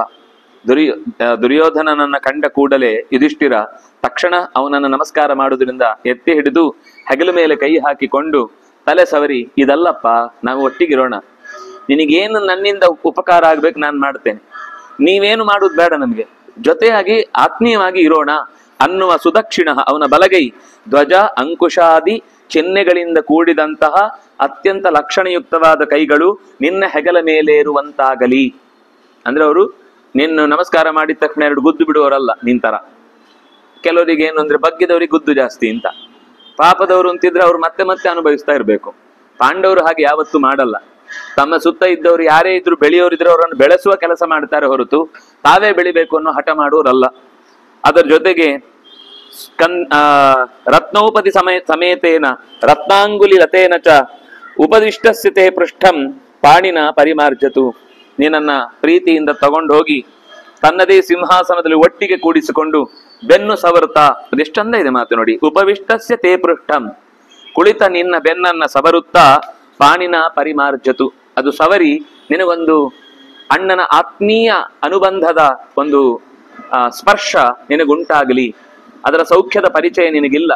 ಯಾವತ್ತೂ ಕೂಡ ನೀನು ಹಾಗೊಂದು ಭಾವದಿಂದ ಅವರನ್ನ ಭೇಟಿನೇ ಮಾಡ್ಲಿಲ್ಲ. ಸಿಕ್ಕಿದಾಗಲೆಲ್ಲ ಹೇಗ್ಕೊಳ್ಳುವುದು, ಹೇಗವರನ್ನ ಅಡ್ಡದಾರಿಯಲ್ಲಿ ಮಲಗಿಸುವುದು, ಇದೇ ನಿನ್ನ ಯೋಚನೆ ಇತ್ತು. ಈಗ ಅಂತದ್ದೊಂದು ಕಾಲ ಬರ್ಲಿ. ಶಾಲಸ್ಕಂದೋ ಮಹಾಬಾಹು ತ್ವಾಂ ಸ್ವಜಾನೋ ವೃಕೋದರ ಸಾಮ್ನಾಭಿವದತಾಂ ಚಾಪಿ ಶಾಂತಯೇ ಭರತರ್ಷಭ ಅರ್ಜುನೇನ ಯಮಾಭ್ಯಾಂಚ ತ್ರಿಭಿಸ್ತೈರಭಿವಾದಿತಃ ಮೂರ್ಧಿತಾನ್ ಸಮುಪಾಘ್ರಾಯ ಪ್ರೇಮ್ಣಾಭಿವತ ಪಾರ್ಥಿವ. ಒಂದು ಮರದ ದೊಡ್ಡ ಕೊಂಬೆಯಂತೆ ಉದ್ದಕ್ಕೆ ಹಾದಿರುವಂತಹ ತೋಳುಗಳಿಂದ ಕೂಡಿದಂತಹ ಭೀಮಸೇನ ನಿನ್ನನ್ನ ಅತ್ಯಂತ ಆತ್ಮೀಯವಾಗಿ ಆಲಿಂಗಿಸಿಕೊಳ್ಳಲಿ. ಆಮೇಲೆ ನಿನ್ನನ್ನ ಕಂಡ ತಕ್ಷಣವೇ ನಮಸ್ಕರಿಸುವ ಅರ್ಜುನ, ಆಮೇಲೆ ನಕುಲ ಸಹದೇವರು, ಇವರಿಬ್ಬರನ್ನ 3 ಜನನ್ನು ನೀನು ಭುಜ ಹಿಡಿದು ಎತ್ತಿ ಅವರ ನೆತ್ತಿಯನ್ನ ಸಮುಪಾಗ್ರಾಯ, ನೆತ್ತಿಯನ್ನ ಮೂಸಿ ಅವರೆಲ್ಲರನ್ನು ಪ್ರೇಮ್ಣ ಅತ್ಯಂತ ಪ್ರೀತಿಯಿಂದ, ಚೆನ್ನಾಗಿದ್ದೀರಾ, ಏನು ನಮ್ಮ ನಡುವೆ ಭಿನ್ನಾಭಿಪ್ರಾಯ ಇತ್ತು ಅದೆಲ್ಲ ಹೊರಟೋಯ್ತು, ಇನ್ಯಾವತ್ತೂ ಕೂಡ ನಾವು ಹಾಗೆ ವರ್ತಿಸಬಾರದು ಅಂತ ಅವರ ಜೊತೆ ಚೆನ್ನಾಗಿ ಮಾತಾಡು. ನಿನ್ನನ್ನ ಪಾಂಡವರು ನೋಡಿದೊಡನೆ ಭ್ರಾತೃಗಳ ಜೊತೆಗೆ ಒಳ್ಳೆಯ ಸಂಬಂಧ ಬೆಳೆಯಿತು ಅಂತ ಅವರ ಖುಷಿಯನ್ನ ನೀನು ಕಾಣು. ಖಂಡಿತ ಅವರ ಕಣ್ಣಿನಲ್ಲಿ ಆನಂದದ ಅಶ್ರು, ಸಂತೋಷದ ಕಣ್ಣೀರು ಬರುತ್ತೆ. ಏನೋ ಆಯ್ತು, ಆಗ್ಲಿ, ಯಾವುದೋ ಒಂದು ಕಾಲದಲ್ಲಿ ಕೆಟ್ಟ ಗಳಿಗೆಯಲ್ಲಿ ಇಂಥ ಅವ್ಯವಸ್ಥೆ ಉಂಟಾಯಿತು, ಇವತ್ತಿಗದೆಲ್ಲ ಹೋಯ್ತಲ್ವಾ ಅಂತ ಉಳಿದ ರಾಜರು ಕೂಡ ಯಾವಾಗ ನೀವಿಬ್ರು ಒಟ್ಟಾಗ್ತೀರಿ ಅವರವರ ನಡುವೆ ಇದ್ದಂತ ವೈರಗಳನ್ನು ಕಳ್ಕೊಂಡು ಕ್ಷೇಮ ಆಗುತ್ತೆ. ಗುಷ್ಯತಾಂ ರಾಜಧಾನೀಶು, ಬೇಗ ನೀನ್ ಎಲ್ಲ ಮಹಾರಾಜರು ಇರುವಾಗಲೇ ಇಲ್ಲಿ ಅವರವರ ದೇಶಕ್ಕಿರುವಂತಹ ಪ್ರತಿನಿಧಿಗಳು ಯಾರಿದ್ದಾರೋ ಅವರಿಗೆಲ್ಲ ತಿಳಿಯುವಂತೆನೆ ನೀನು ಪಾಂಡವರ ಜೊತೆಗೆ ಸಂಧಾನಗೈದಿದ್ದೇನೆ ಅಂತ ಡಂಗುರ ಹೊಡಿಸು. ವಿಜ್ವರೋ ಭವ, ವಿಜ್ವರ ಅಂದ್ರೆ ಟೆನ್ಷನ್ನು, ಒತ್ತಡ, ಏನಾಗುತ್ತೋ, ಹೇಗೆ ಯುದ್ಧ ಮಾಡುದು, ಎಷ್ಟು ಸೈನ್ಯ, ಯಾರ ಜೊತೆಗೆ ಯಾರು ಹೋರಾಡಬೇಕು, ಏನು ಆಯುಧಗಳು ಖಾಲಿ ಆಗುತ್ತೋ ಉಳಿಯುತ್ತೋ, ಎಷ್ಟು ದಿವಸ ನಡೆಯುತ್ತೆ, ಯಾರು ಉಳ್ಕೊಳ್ತಾರೆ, ಯಾರು ಸಾಯ್ತಾರೆ, ಯಾರಿಗೆ ರಾಜ್ಯ ಸಿಗುತ್ತೆ, ಈ ಯಾವ ಒತ್ತಡಗಳು ಇಲ್ಲದೆ ನೆಮ್ಮದಿಯಿಂದ ಅವರ ಜೊತೆಗೆ ಬಾಳನ್ನ ಕಳೆಯುವುದು ಸುಲಭ ಆಗುತ್ತೆ ಅಂತ ಮತ್ತೆ ವಿದುರ ಈ ಧೃತರಾಷ್ಟ್ರ ಈ ಮಾತುಗಳನ್ನ ಹೇಳಿದಾಗ ಅಲ್ಲಿಗೆ 126ನೆಯ ಅಧ್ಯಾಯ ಮುಕ್ತಾಯ ಆಯಿತು. 127ನೆಯ ಅಧ್ಯಾಯದಲ್ಲಿ ದುರ್ಯೋಧನ ಪ್ರತ್ಯುತ್ತರ ಕೊಡ್ತಾನೆ. ಕೃಷ್ಣನ ಮಾತಿಗೆ ಭೀಷ್ಮ ದ್ರೋಣ ವಿದುರರ ಮಾತುಗಳಿಗೆ ಪ್ರತ್ಯುತ್ತರ ಕೊಡ್ತಾ ಬರ್ತಾನೆ. ಶುತ್ವಾ ದುರ್ಯೋಧನೋ ವಾಕ್ಯಂ ಅಪ್ರಿಯಂ ಕುರು ಸಂಸದಿ. ಯಾರ ಮಾತು ಕೂಡ ಅವನಿಗೆ ಹಿತ ಆಗ್ಲಿಲ್ಲ, ಅಪ್ರಿಯಂ. ಪ್ರತ್ಯುವಾಚ ಮಹಾಬಾಹುಂ ವಾಸುದೇವಂ ಯಶಸ್ವಿನಂ. ವಾಸುದೇವನನ್ನ ಕುರಿತು ಕೈ ತೋರಿಸಿ ಅಂತಾನೆ, ಪ್ರಸಮೀಕ್ಷ ಭವಾನೇತತ್ ವಕ್ತುಮರ್ಹತಿ ಕೇಶವ ಮಾಮೇವ ಹಿ ವಿಶೇಷೇಣ ವಿಭಜ್ಯ ಪರಿಗರ್ಹಸೆ. ನಿನ್ನ ಪ್ರತಿ ಮಾತಿನಲ್ಲಿ ನಂಜು ತುಂಬಿ ತುಳುಕ್ತಾ ಇತ್ತು ಅಂತಾನೆ. ಸಾಮಾನ್ಯ ಲೋಕದಲ್ಲಿ ಅನುಭವಕ್ಕೆ ಬರುವಂಥದ್ದು. ಯಾರಿಗೆ ಅವರಲ್ಲಿ ತುಂಬಾ ವ್ಯಥೆ ಇರುತ್ತೋ, ನಂಜಿರುತ್ತೋ, ಅವರಿಗೆ ಬೇರೆಯವರ ಮಾತಲ್ಲಿ ನಂಜೇ ಕಾಣುತ್ತೆ. ಯಾವಾಗ ಅದರಲ್ಲಿ ಹಿತ ಇರುವ ಭಾವನೆಗಳೇ ಕಾಣಲ್ಲ. ಏನೋ ಹಿಂದಿನದೊಂದು ತಪ್ಪು ಎತ್ತಿ ತೋರಿಸಿದ್ರೆ ಆ ತಪ್ಪು ಚುಚ್ಚಿ ಮಾತಾಡ್ತಾ ಇದ್ದಾರೆ ಅಂತ ಅನ್ಸ್ಬಿಡುತ್ತೆ ಅವ್ರಿಗೆ. ಹಿಂದೆ ನೋಡಪ್ಪ, ಹೀಗೆ ಹಿಂದೊಮ್ಮೆ ಆಗೋಗಿದೆ, ಅದನ್ನ ಬಿಟ್ಬಿಡು, ಅದಾಯ್ತು. ಆ ಪರಿಸ್ಥಿತಿಯಿಂದ ಇವತ್ತು ಪಾಠ ಕಲಿಬೇಕಲ್ವಾ ಅನ್ನೋ ದೃಷ್ಟಿಯಿಂದ ಅವ್ರು ಆ ಘಟನೆಯನ್ನು ಉಲ್ಲೇಖಿಸಿರ್ತಾರೆ. ಅದು ಅವನ ತಲೆಗೆ ಹೋಗುದೇನಂದ್ರೆ ನೋಡಿ, ನಿನಗೆ ಆಗುದಿಲ್ಲ, ಅವತ್ತು ನೀನು ಸೋತೋದವನು, ಇವತ್ತಾದ್ರೂ ಅವತ್ತಿನ ತರನೇ ಆಗುತ್ತೆ ಅಂತ ನನ್ನನ್ನು ಮಕ್ಕರ್ ಮಾಡ್ತಾ ಇದ್ದಾರೆ, ನನ್ನನ್ನ ಕಿಂಡಲ್ ಮಾಡ್ತಿದ್ದಾರೆ ಅಂತಾನೆ ಅವನಿಗೆ ತಲೆಗೆ ಹೋಗುದು. ಹಾಗಾಗಿ ಅವನ ತಲೆಯಲ್ಲಿ ನೀನು ವಿಶೇಷಣ ಮಾಮೇವ ಪರಿಗರ್ಹಸೆ, ಬೇಕು ಅಂತ ಇಷ್ಟು ಜನರ ಮುಂದೆ ನಾನು ಸುಮ್ನೆ ನೀನು ಒಬ್ಬ ಬಂದು ಸಂಧಾನಕ್ಕಾಗಿ ಕೂಡ್ತಿ ಅಂತ ಅನ್ನೋ ಒಂದೇ ಕಾರಣಕ್ಕೆ ಸುಮ್ನೆ ಕೂತಿದ್ರೆ ಕೈ ತೋರಿಸಿ ಅನ್ನಿಸ್ಕೊಳ್ತಾನೆ ಅಂತ ಬಿಟ್ರೆ ಎಲ್ರು ಅಂತ ಇದ್ದೀರಿ. ಯಾರಾದ್ರೂ ಒಬ್ರು ನನ್ನ ಕಡೆಯಿಂದ ಏನು ನಾನು ಸರಿಯಾಗಿ ನಡ್ಕೊಂಡಿದ್ದೇನೆ, ನನ್ನ ವ್ಯಕ್ತಿತ್ವ ಎಂತಹದ್ದು, ನಾನು ಎಷ್ಟು ಕಾಳಜಿ ವಹಿಸಿ ಇಲ್ಲಿಯ ತನಕ ಈ ರಾಷ್ಟ್ರವನ್ನು ಉಳಿಸಿದ್ದೇನೆ ಅನ್ನೋದ್ರ ಬಗ್ಗೆ ನೀವು ಯಾರಾದ್ರೂ ಮಾತಾಡ್ತಿದ್ದೀರಾ? ಅವರು ನಿನ್ನ ಡಂಗುರ ಹೊಡಿತಾರೆ ಪಾಂಡವರು. ಅಯ್ಯೋ ಕೃಷ್ಣ ಅಂದ್ರೆ ಹಾಗೆ, ಕೃಷ್ಣ ಅಂದ್ರೆ ಹೀಗೆ, ಏನು ಭಕ್ತಿ, ಏನು ಭಾವ, ಏನು ಅಂದ್ರೆ ಚಮಚಗಳು ಅಂತ ಅವನು ಹೇಳುದು. ತ್ವಯಾ ಏನು ಭಕ್ತಿವಾದೇನ ಪಾರ್ಥಾನಾಂ ಅಕಸ್ಮಾತ್ ಮಧುಸೂದನ ಭವಾನ್ ಗರ್ಹಯತೆ ನಿತ್ಯಂ ಕಿಂ ಸಮೀಕ್ಷ ಬಲಾಬಲಂ. ನೀನ್ ನಿಜವಾಗಿ ಬಲಾಬಲಗಳನ್ನು ನೋಡಿ ನಮ್ಮ ನಡುವಿನ ಅಂತರವನ್ನ ಹೇಳಲಿಕ್ಕೆ ಬರಲೇ ಇಲ್ಲ. ನಿನಗೆ ಅವರು ಕೃಷ್ಣ ದೊಡ್ಡವನು ಅಂತ ಯಾವಾಗ್ಲೂ ಅಂತಿರ್ತಾರಲ್ಲ, ಅದಕ್ಕೋಸ್ಕರ ಅವ್ರ ಪರವಾಗಿ ಅವರೇ ಶಕ್ತಿವಂತರು, ಅವರೇ ಸಾಮರ್ಥ್ಯವಂತರು, ಅವರಿಗಿರುವಷ್ಟು ತಾಳ್ಮೆ ಇಲ್ಲ, ಅವರೇ ಗಟ್ಟಿಗರು, ಅವರೇ ಜಾಣರು, ಅವರೇ ಗುಣವಂತರು ಅಂತ ಮತ್ತೆ ಮತ್ತೆ ಅವರನ್ನೇ ಎಲ್ಲರ ಮುಂದೆ ದೊಡ್ಡದು ಅಂತ ಮಾಡ್ತಾ ಇದ್ದೀನಿ. ನಿನ್ನ ಬಲಾಬಲ ವಿವೇಚನೆ ಮಾಡಿ ನನಗೆ ಹೇಳ್ತಾ ಇದೆಯಲ್ವಾ, ಯುದ್ಧದಲ್ಲಿ ನಿನಗೆ ತೊಂದರೆ ಆಗುತ್ತೆ, ಹಾನಿ ಆಗುತ್ತೆ, ಹಾಗೆ ಹೀಗೆ. ನೀನ್ ನಿಜವಾಗಿ ನಮ್ಮ ಕಡೆಯಲ್ಲಿರುವಂತಹ ವ್ಯಕ್ತಿಗಳ ಶಕ್ತಿಯನ್ನು ಗಮನಿಸಿದ್ದೀಯೋ? ನೀನು ಗಮನಿಸಿಲ್ಲ. ನನ್ನನ್ನು ಬೈದು ನೀನು ಡಿಗ್ರೇಡ್ ಮಾಡ್ಲಿಕ್ಕೆ ಟ್ರೈ ಮಾಡ್ತಿದ್ದೀಯ ಹೊರತು ನನ್ನ ನಿಜವಾದ ಸಾಮರ್ಥ್ಯ ಏನಿದೆ ಅದನ್ನು ನಾನು ಬಳಸಿದ್ರೆ ಹೇಗೆ ಎಲ್ಲರನ್ನು ಹೆಡೆಮುರಿ ಕಟ್ಟಬಲ್ಲೆ ಅನ್ನೋ ವಿಷಯದಲ್ಲಿ ನೀನು ಯಾವತ್ತೂ ಕಣ್ಣು ಹಾಯಿಸ್ಲೇ ಇಲ್ಲ. ನೀನು ಮಾತ್ರ ಅಲ್ಲ ಬಿಡು, ನಮ್ಮ ಈ ಪರಿಸರದಲ್ಲಿರುವ ಎಲ್ಲರಿಗೂ ಅದೇ ರೋಗ. ಭವಾನ್ ನೀನಾಯ್ತಾ, ಕ್ಷತ್ತ ಇವನೊಬ್ಬ ತೊತ್ತಿನ ಮಗ ಇದ್ದಾನೆ ವಿದುರ ಅಂತ, ಅವನು ಹಾಗೆ ಯಾವಾಗ ನೋಡಿದ್ರೆ ಆ ಪಾಂಡವರ ಚೇಲನ ಹಾಗೆ ಗೊಯ್ಯ ಗೊಯ್ಯ ಗೊಯ್ಯ ಅಂತ ಅದನ್ನೇ ಅಂತಿರ್ತಾನೆ. ಇನ್ನು ರಾಜ ನಮ್ಮಪ್ಪ, ಅವನಿಗಂತೂ ಕಣ್ಣಿಲ್ಲ ಬುದ್ಧಿ ಇಲ್ಲ ಅಂತ ಬಿಡ್ಬೋದಿತ್ತು, ಅದು ಇಲ್ಲ ಅಂತ ಈಗ ಸ್ಪಷ್ಟ ಗೊತ್ತಾಗ್ತಿದೆ. ಅಪಿ ಆಚಾರ್ಯ, ಈ ದ್ರೋಣಾಚಾರ್ಯರು ವಿದ್ಯೆ ಕಲಿಸಿದವರು, ಅವನೇನೋ ಅವ್ರಿಗೆ ಬೇಕಾದ ಒಂದು ಗುರುರಕ್ಷಣೆ ತಂದ್ಕೊಟ್ಟ ಅಂತ ಒಂದೇ ನೆಪ ಇಟ್ಕೊಂಡು ಯಾವಾಗ ನೋಡಿದ್ರು ಅರ್ಜುನ ಅರ್ಜುನ ಅರ್ಜುನ ಅರ್ಜುನ. ಅವ್ರಿಗೆ ಜಗತ್ತಲ್ಲಿ ಅರ್ಜುನ ಬಿಟ್ರೆ ಬೇರೆ ಶಿಷ್ಯರೇ ಇಲ್ಲ ಅವ್ರಿಗೆ. ನಾವೆಲ್ಲ ಎಷ್ಟೆಲ್ಲ ಅವನ ಪರವಾಗಿ ಅವರನ್ನು ಉಳಿಸ್ಕೊಂಡಿದ್ದೆ ನಾವು, ನಮ್ಮನೇಲಿ ಅವ್ರಿಗೆ ಅನ್ನ ಹಾಕಿದ್ದು. ಆದ್ರೆ ಆಚಾರ್ಯರು ಮಾಮೇವ ಗರ್ಹತೆ. ಇನ್ನು ಪಿತಾಮಹ ನಮ್ಮ ಭೀಷ್ಮಾಚಾರ್ಯರಿಗಂತೂ ಅವ್ರಿಗೆ ತಲೆ ಎಲ್ಲಿದೆ ಅಂತ ಗೊತ್ತಿಲ್ಲ, ನೆರೆತು ಎಲ್ಲ ಬುದ್ಧಿ ಖಾಲಿ ಆಗ್ಬಿಟ್ಟಿದೆ. ಬಿಳಿ ಬಿಳಿಯಾಗಿ ಕೇವಲ ಅದರ ಕುರುಹು ಮಾತ್ರ ಇದೆ, ಹಿಂದೆ ಬುದ್ಧಿ ಇತ್ತು ಅನ್ನೋ ಕುರುಹು ಉಳ್ಕೊಂಡಿದೆ, ಬಿಟ್ರೆ ಈಗ ಏನು ಬುದ್ಧಿ ಕಾಣಿಸ್ತಿಲ್ಲ. ಮಾಮೇವ ಪರಿಗರ್ಹಂತೆ ನಾಣ್ಯಂ ಕಂಚನ ಪಾಂಡವಂ. ಒಬ್ಬ ಪಾಂಡವನ ದುಡುಕನ್ನ ಯಾರಾದ್ರೂ ಇಷ್ಟು ಜನರಲ್ಲಿ, ಅದು ಭೀಷ್ಮ ಇರ್ಬೋದು, ದ್ರೋಣ ಇರ್ಬಹುದು, ಕೃಷ್ಣ ಇರ್ಬಹುದು, ನಮ್ಮ ಅಪ್ಪ ಇರ್ಬಹುದು, ವಿದುರ ಇರ್ಬೋದು, ಎಲ್ಲ ದೋಷ ನನ್ನ ಒಬ್ಬನಲ್ಲೇ ಇರುತ್ತಾ? ಏನು ನಾನು ದೋಷವನ್ನೇ ಜಗತ್ತಲ್ಲಿ ಹೊತ್ಕೊಂಡು ಹುಟ್ಟಬೇಕು ಅಂತ ಸಂಕಲ್ಪ ಮಾಡಿ ಹುಟ್ಟಿದ್ದ ನಾನು? ಬೇರೆ ಯಾರಲ್ಲೂ ದೋಷ ಉಳಿದವರೆಲ್ಲ ಪರ್ಫೆಕ್ಟಾ? ಹಾಗೆ ಅಲ್ವಾ ಮಾತು ಬರುದು. ನಾನು ಇಂಪರ್ಫೆಕ್ಟ್ ಅಂತ ಯಾರು ಮಾತಾಡಲು, ಜಗತ್ತೆಲ್ಲ ಪರ್ಫೆಕ್ಟ್ ಇದೆಯಾ? ನನ್ನಲ್ಲಿ ಏನೋ ಒಂದು ಇರ್ಬೋದಪ್ಪ, ಮನುಷ್ಯ ಅಂದ್ಮೇಲೆ ಎಲ್ಲರಲ್ಲಿ ಇರುತ್ತೆ, ಅವರಲ್ಲಿ ಏನೋ ದೋಷವೇ ಹೇಳಿಲ್ಲ. ಒಂದು ಕಂಚನ ಪಾಂಡವಂ, ಒಬ್ಬ ಪಾಂಡವನ ಬಗ್ಗೆ ನಿಮ್ಗೆ ಏನಾದ್ರೂ ಒಂದು ದೋಷ ಖಂಡಿತ ಕಾಣಲಿಲ್ಲ. ಏನ್ ಹೇಳಿದ್ರು ಎಲ್ಲೇ ಬಂದ್ರು ಸೀದಾ ಬಂದು ಅನರ್ಥಕ್ಕೆಲ್ಲ ಶನೈಶ್ಚರಣೆ ಕಾರಣ ಅಂತ ಏನಾದ್ರೂ ಕೂಡ ಅವನ್ ತಲೆಗೆ ತಂದು ಕೂಡಿಸುವಂತ ಒಂದು ದುಸ್ಥಿತಿ ತಂದಿಟ್ಟಿದ್ದಿ ನೀನು.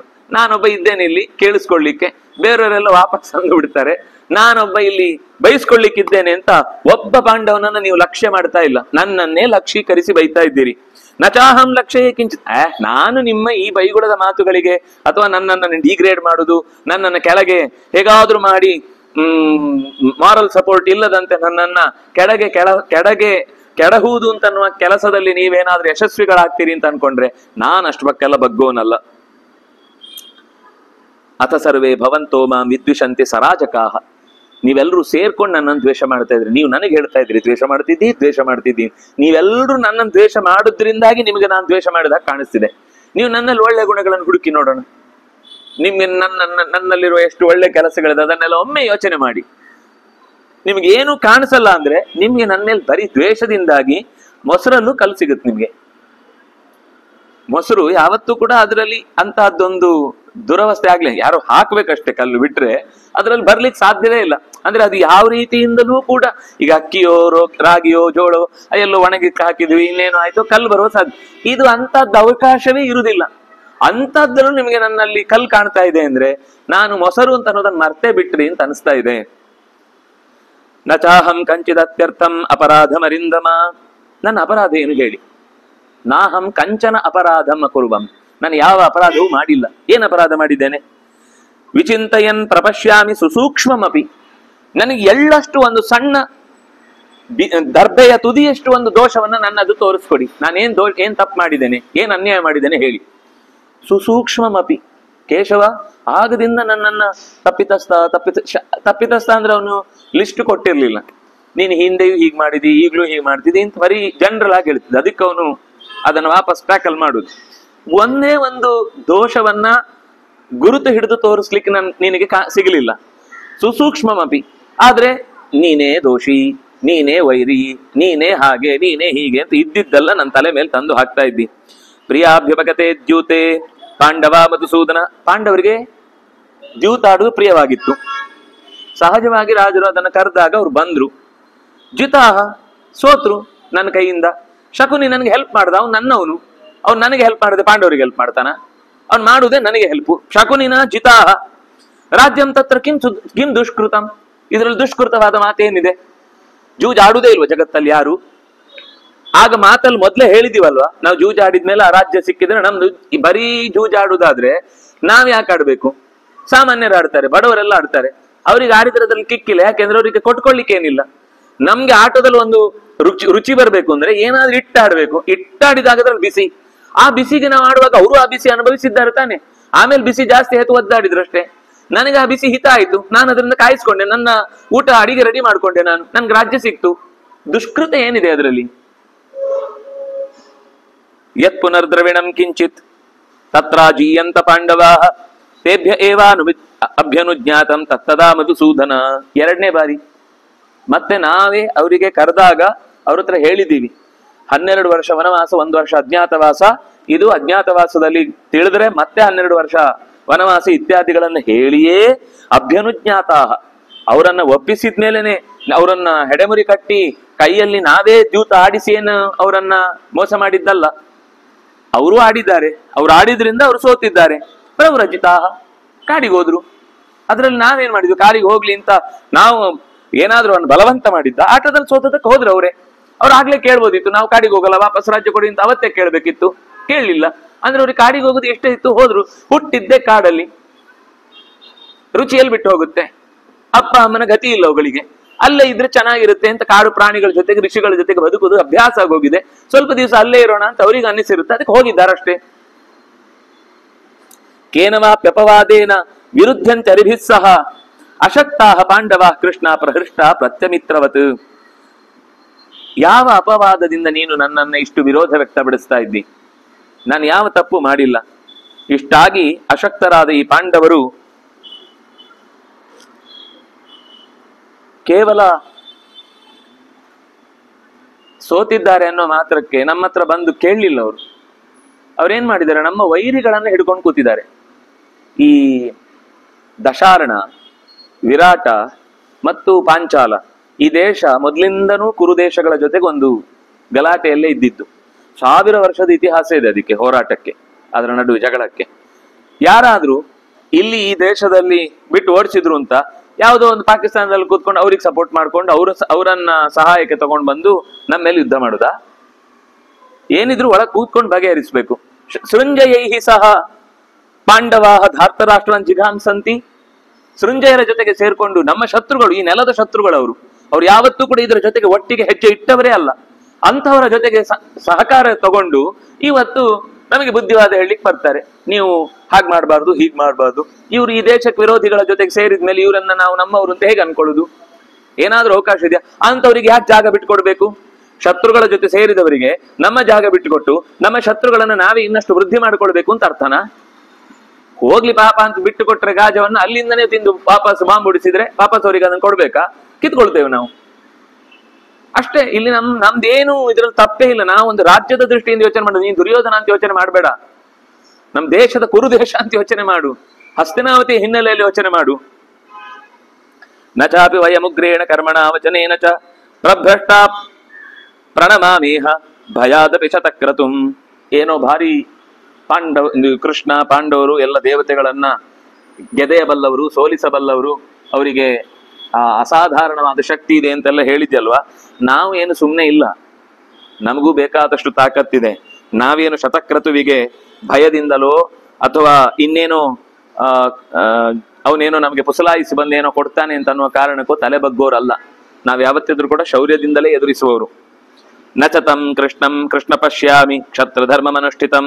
ಇದು ಕ್ಷತ್ರಧರ್ಮಕ್ಕೆ ಉಚಿತವಾದ ಗುಣ. ಯಾರಿಗೂ ತಲೆಬಾಗದಂತೆ ಹೆದೆ ಏರಿಸಿ ನಡೆಯುವಂತಹ ಗುಣ ಅದು ಕ್ಷತ್ರಿಯರಿಗೆ ಉಚಿತ. ನಾವು ಕ್ಷತ್ರಿಯರನ್ನು ಮರ್ತು ಬಿಟ್ಟಿದ್ಯಾ? ಯಾರಿಗೆ ನೀನು ಬುದ್ಧಿವಾದ ಹೇಳಲಿಕ್ಕೆ ಬರುದು? ಯಾವತ್ತೂ ಕೂಡ ತಲೆ ತಗ್ಗಿಸಿ ನಮ್ಗೆ ಅಭ್ಯಾಸವೇ ಇಲ್ಲ. ಉತ್ಸಹೇತ ಯುಧಾ ಜೇತುಂ ಯೋನ ಶತ್ರು ನಿಬರ್ಹಣ. ಯಾರಾದ್ರೂ ನಮ್ಮಲ್ಲಿರುವ ಸಂಪತ್ತಿನ ಬಗ್ಗೆ ಆಸೆ ಪಡ್ತಾರೆ ಅಂದ್ರೆ ಯುದ್ಧ ಮಾಡಿ ತಗೊಳ್ಳಿ. ಅವನು ಯುದ್ಧ ಮಾಡಿ ತಗೊಂಡಿದ್ದಲ್ಲ, ಈಗ ಬುದ್ಧಿವಾದ ಯುದ್ಧ ಮಾಡಿ ತಗೊಳ್ಳಿ ಅಂತ. ಅದು ಯಾವಾಗ್ಲೂ ಹಾಗೇನೆ, ಅವರಿಗಾಗೋ ಒಂದು ನ್ಯಾಯ, ಇನ್ನೊಬ್ರಿಗಾಗೋ ಇನ್ನೊಂದು ನ್ಯಾಯ ಅಂತಿರುತ್ತೆ. ನಹಿ ಭೀಷ್ಮ ಕೃಪದ್ರೋಣಾ ಸಕರ್ಣ ಮಧುಸೂದನ ದೇವೈರಪಿ ಯುಧಾ ಜೇತುಂ ಶಕ್ಯ ಕಿಮುತ ಪಾಂಡವೈ. ನೀನು ಬಹುಶಃ ದುರ್ಯೋಧನ ಅಂತ ಬರೀ ನೋಡ್ತಾ ಇದ್ದಿ. ದುರ್ಯೋಧನ ಅವನೊಬ್ಬನೇ ಇಲ್ಲ, ಭೀಷ್ಮ, ಕೃಪ, ದ್ರೋಣ, ಅಶ್ವತ್ಥಾಮ, ಕರ್ಣ ಮೊದಲಾದಂತಹ ಮಹಾವೀರರು ಈ ಧೃತರಾಷ್ಟ್ರನ ಪರವಾಗಿ ಯುದ್ಧ ಮಾಡ್ತಾರೆ, ದುರ್ಯೋಧನನ ಪರವಾಗಿ ಯುದ್ಧ ಮಾಡ್ತಾರೆ. ದೇವೈರಪಿ ಯುಧಾ ಜೇತುಂ ನ ಸಮರ್ಥಾ. ದೇವತೆಗಳಿಂದಲೂ ಕೂಡ ನ ಶಕ್ಯ, ಅವರನ್ನ ಗೆಲ್ಲಿಕ್ ಸಾಧ್ಯ. ಕಿಂ ಪುನಃ ಪಾಂಡವೈ, ಪಾಂಡವರು ಏನ್ ಗೆಲ್ತಾರೆ? ಅಸ್ತ್ರೇಣ ನಿಧನಂ ಕಾಲೇ ಪ್ರಾಪ್ಸ್ಯಾಂ ಸ್ವರ್ಗಮೇವ ತತ್. ಆಗ್ಲಿ, ಅಕಸ್ಮಾತ್ ನಿಮಗೆ ಆದ್ರೂ ಕೂಡ ಯುದ್ಧದಲ್ಲಿ ಒಂದು ವೇಳೆ ನಮಗೆ ಅವರ ಬಲವೇ ಹೆಚ್ಚಿ ಯುದ್ಧವೇ ಆಗಿ ಗೆದ್ದು ಬಿಟ್ರು ಅಂತ ಇಟ್ಕೊಳ್ಳಿ, ನಾವು ತೊಂದ್ರೆ ಇಲ್ಲ. ಪ್ರಾಪ್ಸ್ಯಾಮ ಸ್ವರ್ಗಮೇವ ತತ್. ಈ ಯುದ್ಧ ನಮಗೆ ಸ್ವರ್ಗ ಆದ್ರೂ ಕೊಡುತ್ತಲ್ವಾ? ಇಲ್ಲಿ ಹಂಚ್ಕೊಂಡು ಬದುಕಿ ಹೆದರಿಕೆಯಲ್ಲಿ ಬದುಕುವುದಕ್ಕಿಂತ ನಾವು ಸ್ವರ್ಗಕ್ಕೆ ಹೋಗ್ಬೋದಲ್ಲ, ಅವರಿಗಿಂತ ಮುಂಚೆ ನಾವು ಸ್ವರ್ಗಕ್ಕೆ ಹೋಗ್ಬೋದು. ಒಂದು ವೇಳೆ ಸಾಯಲ್ಲ, ನಾವು ಗೆದ್ದೇ ಗೆಲ್ತೇವೆ. ಅಕಸ್ಮಾತ್ ಒಬ್ಬ ಕ್ಷತ್ರಿಯನಿಗೆ ಯಾವತ್ತೂ ಕೂಡ ಕೇವಲ ಗೆಲುವೇ ಒಂದು ಗುರಿ ಅಲ್ಲ, ಸೋಲಾದ್ರೂ ಅದನ್ನು ಸ್ವೀಕರಿಸುವ, ಹೆದೆ ಏರಿಸುವ ಶಕ್ತಿ ಇರಬೇಕು. ಅದಕ್ಕೆ ನಾನು ಸಿದ್ಧ. ಆದ್ರಿಂದಾಗಿ ಸ್ವರ್ಗಮೇವ ತತ್. ಅಸ್ತ್ರದಿಂದ ನಿಧನ ಹೊಂದಿದ್ರೆ ಸಕಾಲದಲ್ಲಿ ಸ್ವರ್ಗವನ್ನ ಸೇರುತ್ತೇವೆ. ಮುಖ್ಯಶ್ಚೈವೇಹ ನೋ ಧರ್ಮ ಕ್ಷತ್ರಿಯಾಣಾಂ ಜನಾರ್ದನ ಯಚ್ಛೀಮಹಿ ಸಂಗ್ರಾಮೇ ಸ್ವಲ್ಪ ತಲ್ಪಗತಾ ವಯಂ. ನಾವು ಕೊನೆಗೆ ಬಾಣದ ಶರಮಂಚದಲ್ಲಿ ಮಲಗಿದ ಮೇಲೆ ಬೇಕಾದ್ರೆ ಅವರು ಈ ಭೂಮಿಗೆ ಬರಲಿ, ಅಲ್ಲಿ ತನಕ ನಾವು ಹಾಗೆ ಬಿಟ್ಟು ಕೊಡುವ ಪ್ರಸಂಗವೇ ಇಲ್ಲ. ಬಾಗಿಸಿದ್ರೆ ತುಂಡಾಗ್ತೇವೆ ಹೊರತು ಬೆಂಡಾಗಲ್ಲ. ಇಲ್ಲಿದೆ ಡೈಲಾಗ್, ನಂದಲ್ಲ, ತುಂಬಾ ಚೆನ್ನಾಗಿದೆ. ಅಪ್ಯಪರ್ವಣಿ ಭಜ್ಯೇತ ನನಮೇದಿಹ ಕರ್ಹಿಚಿತ್. ನನಮೇತ್ ಬಾಗುವುದಿಲ್ಲ, ತುಂಡಾದೆವು. ಅದು ಕೆಲವೊಮ್ಮೆ ಹೀಗೆ ಬೆಂಡ್ ಮಾಡಿದ್ರೆ ಅದರ ಏನಂತಾರೆ, ಗಂಟು ಅಂತಾರೆ. ನಿಮ್ಗೆ ಕಬ್ಬು ಗೊತ್ತಿದ್ರೆ ಕಬ್ಬಿನ ಗಂಟಿನ ಭಾಗದಲ್ಲಿ ಅದನ್ನು ಹೀಗಂದ್ರೆ ಅದು ಟಕ್ ಅಂತ ತುಂಡಾಗುತ್ತೆ, ಅಲ್ಲಿ ಅದು ಬೆಂಡಾಗುದಿಲ್ಲ. ನಾವು ಬಾಗೆವು, ಮುರಿದು ಹೋದೆವು, ಮುರಿದು ಹೋಗ್ತೇವೆ ಹೊರತು, ಅಂದ್ರೆ ನಾಶವಾಗಿ ಹೋಗ್ತೇವೆ ಹೊರತು ತಲೆ ತಗ್ಗಿಸಿ ನಡೆಯುವ ಪ್ರಮೇಯವೇ ಇಲ್ಲ. ಇದು ನನ್ನ ಮಾತಲ್ಲ ಅಂತ ಅವನೊಂದು ಡೈಲಾಗ್ ಹೊಡೆಯುವುದು. ಇದು ನನ್ನ ಮಾತಲ್ಲ. ಭಯಾದ್ವೃತ್ತಿಂ ಸಮೀಕ್ಷೇಹ ಪ್ರಣಮೇದಿಹ ಕರ್ಹಿಚಿತ್ ಇತಿ ಮಾತಂಗ ವಚನಂ. ಮತಂಗ ಋಷಿಗಳು ಹೇಳಿದ ಮಾತು. ನನ್ನ ಡೈಲಾಗ್ ಅಂತ ನೀವೇನೋ ಇದಕ್ಕೆ ನೀನೇನೇನೋ ಹೇಳ್ತಿ ಅಂತ ಹೇಳಬೇಡಿ. ದೊಡ್ಡವರ ಮಾತಿದು, ಯಾವತ್ತೂ ಕ್ಷತ್ರಿಯ ತಲೆ ತಗ್ಗಿಸ್ಲಿಕ್ಕಿಲ್ಲ ಅಂತ. ಉದ್ಯಚ್ಛೇದೇವನ ನಮೇತ್, ತಲೆ ಎತ್ತಿ ನಡೆಯುತ್ತೇವೆ, ಬಾಗೆವು. ಉದ್ಯಮೋ ಹೇವ ಪೌರುಷಂ, ಸಶಸ್ತ್ರರಾಗಿ ತಲೆ ಎತ್ತಿ ನಡೆದು ಮುಂದಕ್ಕೆ ಮುಂದಕ್ಕೆ ಸಾಗುವುದೇ ಪೌರುಷದ ಲಕ್ಷಣ ಹೊರತು ಹಿಂದೆ ಕಾಲಿಟ್ಟು ಅಯ್ಯೋ ಅಂತ ಬೊಬ್ಬೆ ಹೊಡೆಯುವುದರಲ್ಲಿ ಯಾವುದೇ ಕಾರ್ಯಕ್ಕೆ ಲೆಕ್ಕ ಇಲ್ಲ. ಧರ್ಮಾಯ ಚೈವ ಪ್ರಣಮೇತ್. ನಾವು ಬೇಕಿದ್ರೆ ಧರ್ಮಕ್ಕೆ ತಲೆ ಬಾಗ್ತೇವೆ, ಅವ್ರ ಮಾತು, ಧರ್ಮಕ್ಕೆ ತಲೆ ಬಾಗ್ತೇವೆ. ಬ್ರಾಹ್ಮಣೇಭ್ಯಶ್ಚ ಮದ್ವಿಧ.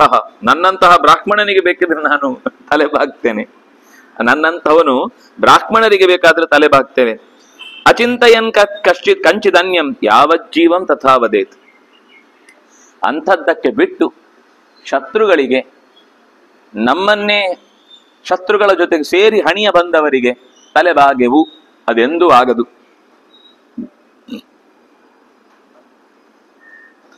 ಏಷ ಧರ್ಮ ಕ್ಷತ್ರಿಯಾಣ ಮತಮೇಚತ್ವಮೇ ಸದಾ. ಇದು ಕ್ಷತ್ರಿಯ ಧರ್ಮ, ಇದು ನನ್ನ ಅಭಿಪ್ರಾಯ ಕೂಡ. ಕ್ಷತ್ರಿಯ ಧರ್ಮ ಅಂತ ಕೇವಲ ಎಲ್ಲೋ ಒಂದು ಅದೊಂದು ಬರಹದಲ್ಲಿ ಪುಸ್ತಕದಲ್ಲಿ ಇರಬೇಕು ಅಂತ ಅನ್ನುವ ಕಾನೂನಲ್ಲ, ನ್ಯಾಯ ಅಲ್ಲ, ಅದು ನನ್ನ ಜೀವನದಲ್ಲಿ ನಾನು ರೂಢಿಸಿಕೊಂಡ ಸತ್ಯ.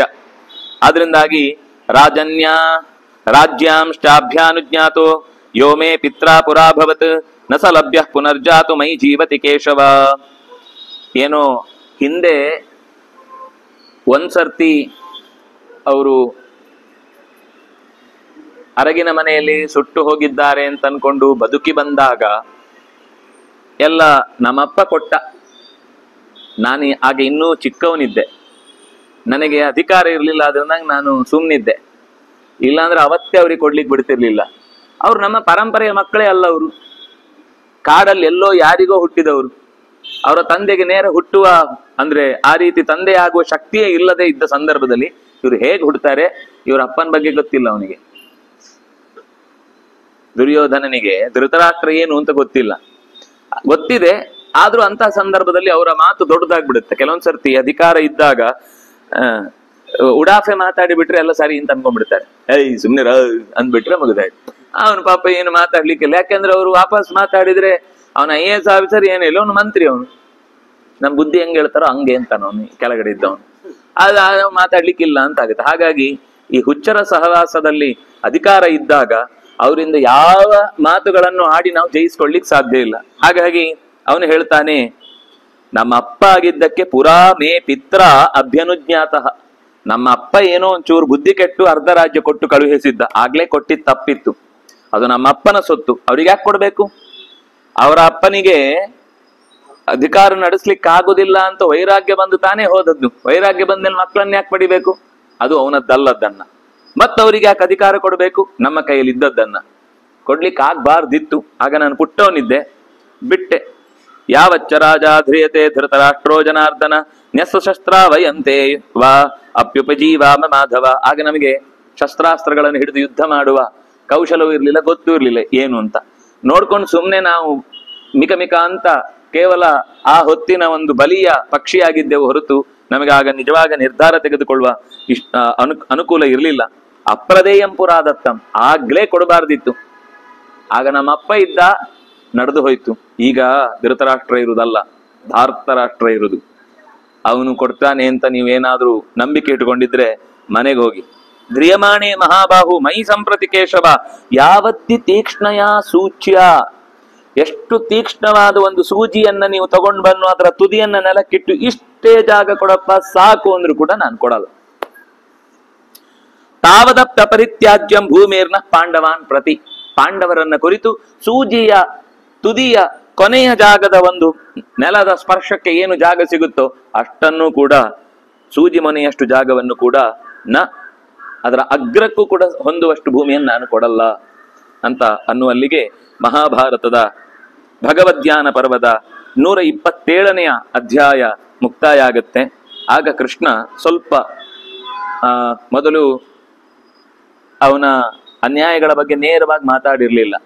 ಈಗ ಸ್ವಲ್ಪ ಹೇಗೋ ಅವನು ಖಂಡತುಂಡವಾಗಿ ಬರೀ ನಮ್ಮನ್ನ ನೀನು ದ್ವೇಷ ಮಾಡ್ತಾ, ಅವನು ಎಷ್ಟು ಚೆನ್ನಾಗಿ ಭಾಷಣ ಮಾಡ್ದ ಅಂದ್ರೆ ಇದ್ದವರಿಗೆಲ್ಲ ಹೌದಲ್ವಾ, ನಮ್ಮ ಯಜಮಾನ ಏನು ಕಮ್ಮಿ ಇದ್ದಾನೆ, ಯಾಕಂದ್ರೆ ಟ್ಯಾಕ್ಸ್ ಅವನಿಗೆ ಯಾರು ಕಟ್ತಿರ್ತಾರೋ ಅವರಿಗೆಲ್ಲ ಅದು ಸರಿ ತಪ್ಪು ಅನ್ನೋದಕ್ಕಿಂತ ಅವನೇನ್ ಹೇಳ್ತಾನೋ ಅದು ಕರೆಕ್ಟು ಅಂತ ವಿವೇಚನೆ ಮಾಡುವಷ್ಟು ಶಕ್ತಿ ಟ್ಯಾಕ್ಸ್ ಅಲ್ಲಿ ಕೊಟ್ಟು ಬಿಟ್ಟಿರ್ತಾರೆ. ಅದು ಮರ್ತೋಗ್ಬಿಟ್ಟಿರುತ್ತೆ ಹೆಂಗ್ ಕೊಡ್ಬೇಕು ಅಂತ. ವಿಚಾರ ಮಾಡಬಹುದಾ ಬೇಡವಾ? ಯಾಕಂದ್ರೆ ಅವನ ಕಡೆಯಿಂದ ಬೇಕಾದ ಫ್ರೀ ಬರ್ಡ್ಸ್ ಫ್ರೀ ಬೀಸ್ ಗಳನ್ನೆಲ್ಲ ಉಂಡಾಗಿದೆ ಅಂದ್ಮೇಲೆ ಅವನ್ ಏನ್ ಮಾಡಿದ್ರು ಸರಿ, ಏನು ಮಾತಾಡ್ಲಿಕ್ಕಿಲ್ಲ. ಏನ್ರೆ ನಿಮ್ಮನೆ ಕೊಟ್ಟಿಲ್ವಾ, ಮತ್ತೆ ಯಾಕೆ ಮಾತಾಡ್ತೀರಿ ಅಂದ್ಬಿಟ್ರೆ ಮುಗಿದೋಯ್, ಯಾವುದಕ್ಕೂ ಉತ್ತರನೇ ಇಲ್ಲ. ಆದ್ರೆ ಕೃಷ್ಣ ಹಾಗೆ ಯಾವತ್ತು, ಅದಕ್ಕೆ ಅವನು ಆವತ್ತು ಹಿಂದಿನ ದಿವಸ ಊಟಕ್ಕೆ ಹೋಗಿಲ್ಲ. ಈ ಮಾತಾಡ್ಬೇಕಿತ್ತು ಅಂದ್ರೆ ಅವ್ರ ಮನೇಲಿ ಊಟ, ನಿನ್ನೆ ನಮ್ಮ ಮನೇಲಿ ಊಟ ಮಾಡಿ ಇವತ್ತು ನನಗೆ ವಾಪಸ್ ಬಂತ್ಯಾ, ಆಹಾ ಇಕ್ಕಿದ ಅನ್ನಕ್ಕೆ ಸರಿ ಕೊಟ್ಟ್ಯಪ್ಪ ನೀನು ಅಂತ ಆಮೇಲೆ ವಾಪಸ್ ಅನ್ಲಿಕ್ಕೆ ಅವಕಾಶ ಆಗ್ತಿತ್ತು ಅವನಿಗೆ. ಅದಕ್ಕೆ ನೀನ್ ಅನ್ನನೂ ಬೇಡ, ನೀನ್ ಅನ್ನಿಸ್ಕೊಳ್ಳೋದು ಬೇಡ. ನೀನ್ ಅಂದ್ರೆ ಅನ್ನ ತಿಂದ್ರೆ ತಾನೆ ನಿನ್ನಿಂದ ಅನ್ನಿಸ್ಕೋಬೇಕು. ಸುಮ್ನಿದ್ದ. ಆದ್ರೆ ಒಂದು ಹಿತೈಷಿಯಾಗಿ ಒಂದು ಕುಲದ ಹೊಣೆಗಾರಿಕೆಯನ್ನು ಹೊತ್ತು ಮಾತಾಡುವ ವ್ಯಕ್ತಿಯಾಗಿ ಪಾಂಡವರ ಪ್ರತಿನಿಧಿ ಅಲ್ವಾ, ಪಾಂಡವರನ್ನ ಸರಿಯಾಗಿ ರೆಪ್ರೆಸೆಂಟ್ ಮಾಡ್ಬೇಕು. ಸುಮ್ನೆ ಅವ್ರ ಇಷ್ಟ ಇಲ್ಲದೆಲ್ಲ ಇವನು ಮಾಡ್ಲಿಕ್ಕೆ ಆಗಲ್ಲ. ಅವ್ರದ್ದೇನಿದು ಅದನ್ನ ಹೇಳ್ಬೇಕು. ತನ್ನದಾದ್ರೆ ಏನು ಅಂತ ನೇರವಾಗಿ ಹೇಳ್ತಿದ್ದ. ಈಗ ಇದು ಯಾದವರ ಕಡೆಯಿಂದ ಬಂದಿದ್ರೆ ಕೃಷ್ಣ ಬೇಕಾದ್ದೆಲ್ಲ ಮಾತಾಡ್ಬೋದಿತ್ತು. ಆದ್ರೆ ಈಗ ಪಾಂಡವರ ಪರವಾಗಿ ಬಂದದ್ರಿಂದ ಅವರ ಇತಿಮಿತಿಗಳನ್ನ, ಆ ರಾಷ್ಟ್ರದ ಪಾಲಿಸಿ ಏನು ಅಂತ ಯೋಚನೆ ಮಾಡಿಯೇ ಮಾತಾಡ್ಬೇಕಾಗುತ್ತೆ. ಕೇವಲ ಸರಿ ಅನ್ಸಿದ್ದೆಲ್ಲ ಮಾತಾಡ್ಲಿಕ್ಕೆ ಆಗುದಿಲ್ಲ, ಅಥವಾ ಆಮೇಲೆ ಅದು ಸರಿ ಹೋಗ್ಬೋದು ಅಂತಾನು ಮಾತಾಡ್ಲಿಕ್ಕೆ ಆಗಲ್ಲ. ಅಲ್ಲಿ ಈ ರಾಜದೂತ ಆಗುದುಂಟಲ್ಲ ತುಂಬಾ ಕಷ್ಟ. ಅದಕ್ಕೆ ಈ ಸಮರ್ಥನಾದ ಒಬ್ಬ ವ್ಯಕ್ತಿ ಇದ್ರೆ ಮಾತ್ರ ಅದು ದೇಶವನ್ನ ಎಷ್ಟು ಎತ್ತರಕ್ಕೆ ಬೇಕಾದ್ರೂ ಕರ್ಕೊಂಡು ಹೋಗುತ್ತೆ. ನಿಜವಾದ ದೇಶದ ಅಸ್ತಿತ್ವ ಒಳಗಿನಿಂದ ಎಷ್ಟು ಅವರ ಇನ್ಫ್ರಾಸ್ಟ್ರಕ್ಚರ್ ಸ್ಟ್ರಾಂಗ್ ಆಗಿರ್ಬೇಕು, ಅಷ್ಟೇ ಹೊರದೇಶಗಳ ಜೊತೆಗಿನ ಸಂಬಂಧವು ಗಟ್ಟಿ ಇರ್ಬೇಕು. ಆಗ ಮಾತ್ರ ಎರಡೂ ಬ್ಯಾಲೆನ್ಸ್ಡ್ ಆಗಿದ್ದಾಗ ಒಂದು ದೇಶಕ್ಕೆ ಒಂದು ಒಳ್ಳೆಯ ಸ್ಥಾನಮಾನ ಬರುತ್ತೆ. ಅದು ಬಹಳ ಕಾಲ, ಚಿರಕಾಲ ಆ ಲೆವೆಲ್ ಮೇಂಟೈನ್ ಆಗುತ್ತೆ, ದೇಶದ ಲೆವೆಲ್. ಇಲ್ಲ ಅಂದ್ರೆ ಒಂದೊಂದ್ಸತಿ ಹೀಗೆ ಹೋಗುದು, ಒಂದ್ಸತಿ ಹೀಗೆ ಬರುದೆಲ್ಲ. ಯಾಕೆ ಅಂದ್ರೆ ಅವ್ರಿಗೆ ಸರಿಯಾಗಿ ಎರಡನ್ನ, ವಿದೇಶಾಂಗ ಮತ್ತು ಒಳಗಿನ ಅಂಗ ಎರಡೂ ಒಂದಕ್ಕೊಂದು ಪೂರಕವಾಗಿರ್ಬೇಕು. ಅಲ್ಲಿ ಒಂದ್ ಮಾತಾಡುದು, ಇಲ್ಲಿ ಒಂದ್ ನಡೆಯುವುದು ಆಗ್ಬಾರ್ದು. ಅಂದ್ರೆ ಇದೆಲ್ಲ ಬಹಳ ಸೂಕ್ಷ್ಮವಾದ ವಿಚಾರವನ್ನ ಕೃಷ್ಣ ಮನಸ್ಸಿನಲ್ಲಿ ಇಟ್ಕೊಂಡು ನಿಧಾನಕ್ಕೆ ಮತ್ತೆ ದುರ್ಯೋಧನನಿಗೆ ಹೇಳ್ತಾನೆ. ಕುರು ಸಂಸದಿ ಇದಂ ವಾಕ್ಯಂ ಅಬ್ರವೀತ್, ಈ ಮಾತನ್ನು ಹೇಳ್ತಾನೆ. ಲಪ್ಸಿಸೇ ವೀರ ಶಯನಂ. ಆಯ್ತಪ್ಪ, ಕೇಳಿದ್ಯಲ್ವಾ, ನಾವು ಬೆಂಡಾದೇವು ಹೊರತು ಅದು ತುಂಡಾದೇವು ಹೊರತು ಬೆಂಡಾಗೆವು ಅಂತ ಹೇಳಿದ್ಯಲ್ವಾ. ಆಯ್ತು, ಲಪ್ಸಸೆ ವೀರ ಶಯನಂ. ನೀನು ವೀರರು ಎಲ್ಲಿ ತಲೆ ಇಟ್ಟು ಮಲಗ್ತಾರೋ ಅಲ್ಲಿಯೇ ನೀನು ಮಲಗುವ ಗತಿಯನ್ನು ಹೊಂದುತ್ತಿ. ಕಾಮೇದಂ ಕಾಮಮೇತದ ವಾಪ್ಸಿಸಿ, ಅವಶ್ಯವಾಗಿ ನೀನು ಶರದ ಮಂಚದಲ್ಲಿ ಮಲಗ್ತಿ. ಇದು ಮಾತ್ರ ಸತ್ಯ. ಕೃಷ್ಣ ಯಾವತ್ತು ಬಾಯಿ ತಪ್ಪಿ ಒಂದೇ ಒಂದು ಮಾತು ಹಿಂದೆ ನೋವಾಗುವಂತ ಮಾತು ಆಡಿರ್ಲಿಲ್ಲ. ಈಗ ನೋವು ಆಡ್ಬೇಕು ಅಂತಲ್ಲ, ಅವನ ಮಾತಿಗೆ ಪ್ರತ್ಯುತ್ತರ ಅಷ್ಟೇ ಅದು. ಸ್ಥಿರೋಭವ ಸಹಾಮಾತ್ಯೋ ವಿಮರ್ದೋ ಭವಿತಾ ಮಹಾನ್. ಮಹಾನ್ ವಿಮರ್ದ ಭವಿತಾ, ಹಾಗೆ ಆಗತ್ತೆ ಅಂತ. ಭವಿತಾ ಅಂದ್ರೆ ವಿಮರ್ದ, ಹಿಂಡಿ ಹಿಪ್ಪೆ ಮಾಡುವ ಕಾಲ ಬಂದಿದೆ, ಅದಾಗೇ ಆಗುತ್ತೆ, ರೆಡಿಯಾಗಿರು. ನೀನ್ ಮಾತ್ರ ಅಲ್ಲ, ನಿನ್ನಂತೆ ಯಾರೆಲ್ಲ ಈ ನಿನ್ನ ಚೇಲಾಗಳು ನಿನ್ನನ್ನೇ ನಂಬಿಕೊಂಡು ಅದೇ ಸರಿ ಅಂತ ಹಾರಾಡ್ತಾರಲ್ಲ, ಅವ್ರಿಗೆ ಎಲ್ಲರಿಗೂ ರೆಡಿ ಇದೆ ಚಿತೆ. ಎಲ್ರು ಏರುದೇ ಮಲಗುವುದು, ಯುದ್ಧ ಮಾಡ್ಲಿಕ್ಕೂ ಕಾಯ್ಬೇಕಾಗಿಲ್ಲ. ಅಷ್ಟು ನಿಶ್ಚಯ ನಿಮ್ಮ ಚಿತೆಗೆ. ಹೆಸರು ಬೇಕಾದ್ರೂ ಕೊಟ್ಕೊಂಡು ಬನ್ನಿ, ಇದು ನನ್ ಚಿತೆ, ಇದು ಅವನ್ ಚಿತೆ ಅಂತ. ಅಷ್ಟು ನಿಶ್ಚಯ ಇದು. ಸ್ಥಿರೋಭವ, ಸ್ಥಿರ ಅಂದ್ರೆ ಗ್ಯಾರಂಟಿ. ಸ್ಥಿರೋಭವ, ನಿನ್ನ ಅಮಾತ್ಯರ ಜೊತೆಗೆ ಈ ದೊಡ್ಡ ಅನರ್ಥಕ್ಕೆ ನೀನೇ ಗುಂಡಿ ತೋಡಿ, ನೀನೇ ಅದ್ರಲ್ಲಿ ಬಿದ್ದು, ನೀನೇ ಮಣ್ಣು ಹಾಕೊಂಡು ಅಯ್ಯೋ ನಾನು ಸತ್ತೆ ಅಂತನ್ನುವ ಕಾಲ ನಿನ್ನ ಮುಂದೆನೆ ನಡೀತಾ ಇದೆ. ಇದು ನಾವು ಹೇಳುದಲ್ಲ, ನಿನಗೆ ಅನುಭವಕ್ಕೆ ಬರುದು. ಎಚ್ಚೈತದ್ ಮನ್ಯಸೆ ಮೂಢ ನಮೇ ಕಶ್ಚಿದ್ ವ್ಯತಿಕ್ರಮ. ಅಪರಾಧ ಮಾಡುವುದೇ ದೊಡ್ಡ ತಪ್ಪಾಗಿರ್ಲಿಕ್ಕಿಲ್ಲ. ಅಪರಾಧ ಆದ್ಮೇಲೆ ಅದನ್ನ ಅಪರಾಧ ಅಂತ ಒಪ್ಪದೆ ಮತ್ತೆ ಅದನ್ನ ಸಮರ್ಥಿಸಿ ನಾನು ಮಾಡಿದ್ ಯಾವುದು ತಪ್ಪಲ್ಲ ಅಂತ ನಾಚಿಕೆ ಬಿಟ್ಟು ಹೇಳ್ತಿದ್ಯಲ್ವಾ. ನತೆ ಕಶ್ಚಿದ್ ವ್ಯತಿಕ್ರಮ. ಯಾವುದೇ ತಪ್ಪು ಮಾಡ್ಲಿಲ್ವಾ ನೀನು? ಯಾವ ಬಾಯಲ್ಲಿ ಹೇಳ್ತೀಯ ಮಾಡ್ಲಿಲ್ಲ ಅನ್ನೋದನ್ನ? ಪಾಂಡವೇಶ್ಯುತಿ ತತ್ಸರ್ವಂ ನಿಬೋಧತ್ವಂ ನರಾಧಿಪ. ನೀನೇನೇನ್ ಪಾಂಡವರ ವಿಷಯದಲ್ಲಿ ತಪ್ಪು ಮಾಡಿದ್ದೀನಿ ಹೇಳ್ತೇನೆ, ನಾನು ಬಾಯಿ ಬಿಟ್ಟು ಹೇಳ್ತೇನೆ. ಇಲ್ಲಿ ತನಕ ಒಂದು ಸಭೆಯಲ್ಲಿ ಮರ್ಯಾದೆ ಕಾಪಾಡಬೇಕು ಅನ್ನೋದಕ್ಕೋಸ್ಕರ ಕೇವಲ ನಿನಗೆ ಮಾತ್ರ ಅರ್ಥ ಆಗುವಂತಹ ವಿಷಯ ನಾನು ಶಬ್ದಗಳಲ್ಲಿ ನಿರೂಪಣೆ ಮಾಡಿದೆ. ಅದು ನಿನಗೆ ಮಾತ್ರ ಗೊತ್ತಿರುವಂಥದ್ದು. ಬೇರೆ ಯಾರಿಗೂ ಜಗತ್ತಿನಲ್ಲಿ ಅರಗಿನ ಮನೆಯಲ್ಲಿ ನೀನು ಕೈವಾಡ ಇತ್ತು ಅಂತ ಗೊತ್ತಿರಲಿಲ್ಲ. ಆದ್ರೆ ಇವತ್ತು ನಾನು ಅದನ್ನು ಹೇಳಬೇಕಾಗಿದೆ ನೇರವಾಗಿ. ಅಂದ್ರೆ ಇದು ಓಪನ್ ಸೀಕ್ರೆಟ್, ಆದ್ರೂ ಪೇಪರಲ್ಲಿ ಬರ್ಲಿಕ್ಕಿಲ್ಲ. ಆದ್ರೆ ಈಗ ಡೈರೆಕ್ಟ್ ಸ್ಟೇಟ್ಮೆಂಟೇ ಕೊಡ್ತೇನೆ ನಾನು ಅಂತ ಕೃಷ್ಣ ಅದನ್ನ ಎತ್ತಿ ಮಾತಾಡ್ತಾನೆ. ಶ್ರಿಯಾ ಸಂತಪ್ಯಮಾನೇನ ಪಾಂಡವಾನಾಂ ಮಹಾತ್ಮನಾಂ. ಪಾಂಡವರ ಸಂಪತ್ತು ಚೆನ್ನಾಗಿ ಅವರ ಸ್ವಶ್ರಮದಿಂದ ಪಡೆದು ತಂದದ್ದನ್ನ ನೀನು ಒಳಗಿನಿಂದ ಎಷ್ಟು ಖುದ್ದು ಅದಕ್ಕೆ ಅಸೂಯೆ ಪಟ್ಟಿದ್ದಿ.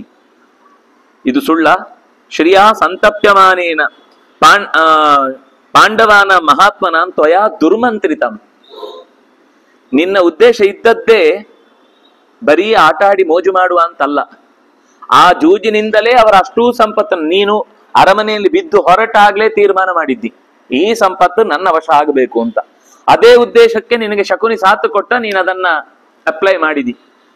ಈ ಒಳಗಿನಿಂದ ಕೆಟ್ಟ ಯೋಚನೆ ಇತ್ತೋ ಇಲ್ವೋ?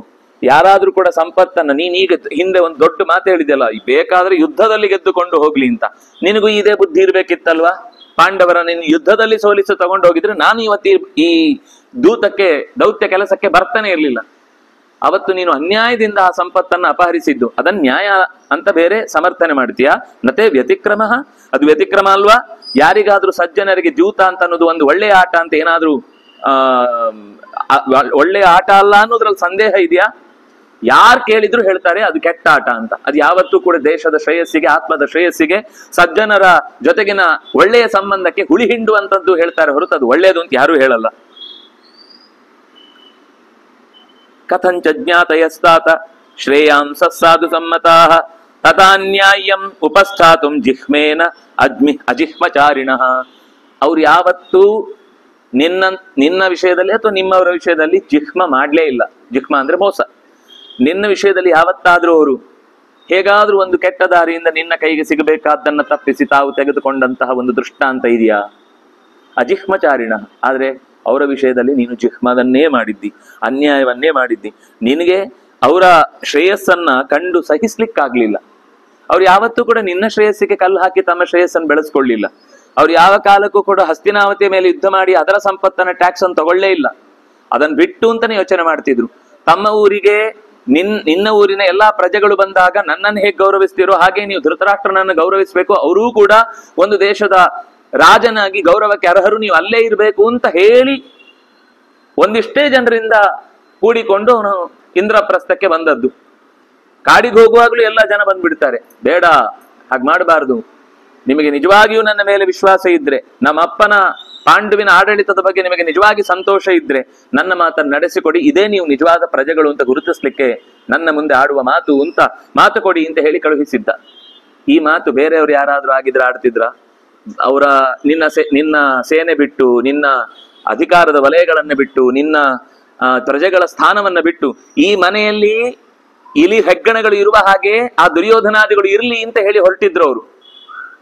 ಬೇಡ ಅಂತ ಇವನೇ ಹೇಳಿ ಕಳುಹಿಸಿದ್ದು ಪ್ರಜೆಗಳನ್ನ. ಇಲ್ಲ ಹಾಗೆ ಮಾಡಬಾರದು, ನಿಮ್ಮ ಕರ್ತವ್ಯ ಅಲ್ಲಿದ್ದು ನೀವು ಆ ರಾಜನಿಗೆ ಗೌರವ ಕೊಡ್ಬೇಕು, ರಾಜ ಪ್ರತ್ಯಕ್ಷ ದೇವತಾ ಅಂತ ಹೇಳಿ ಹೊರಟಿದ್ದ.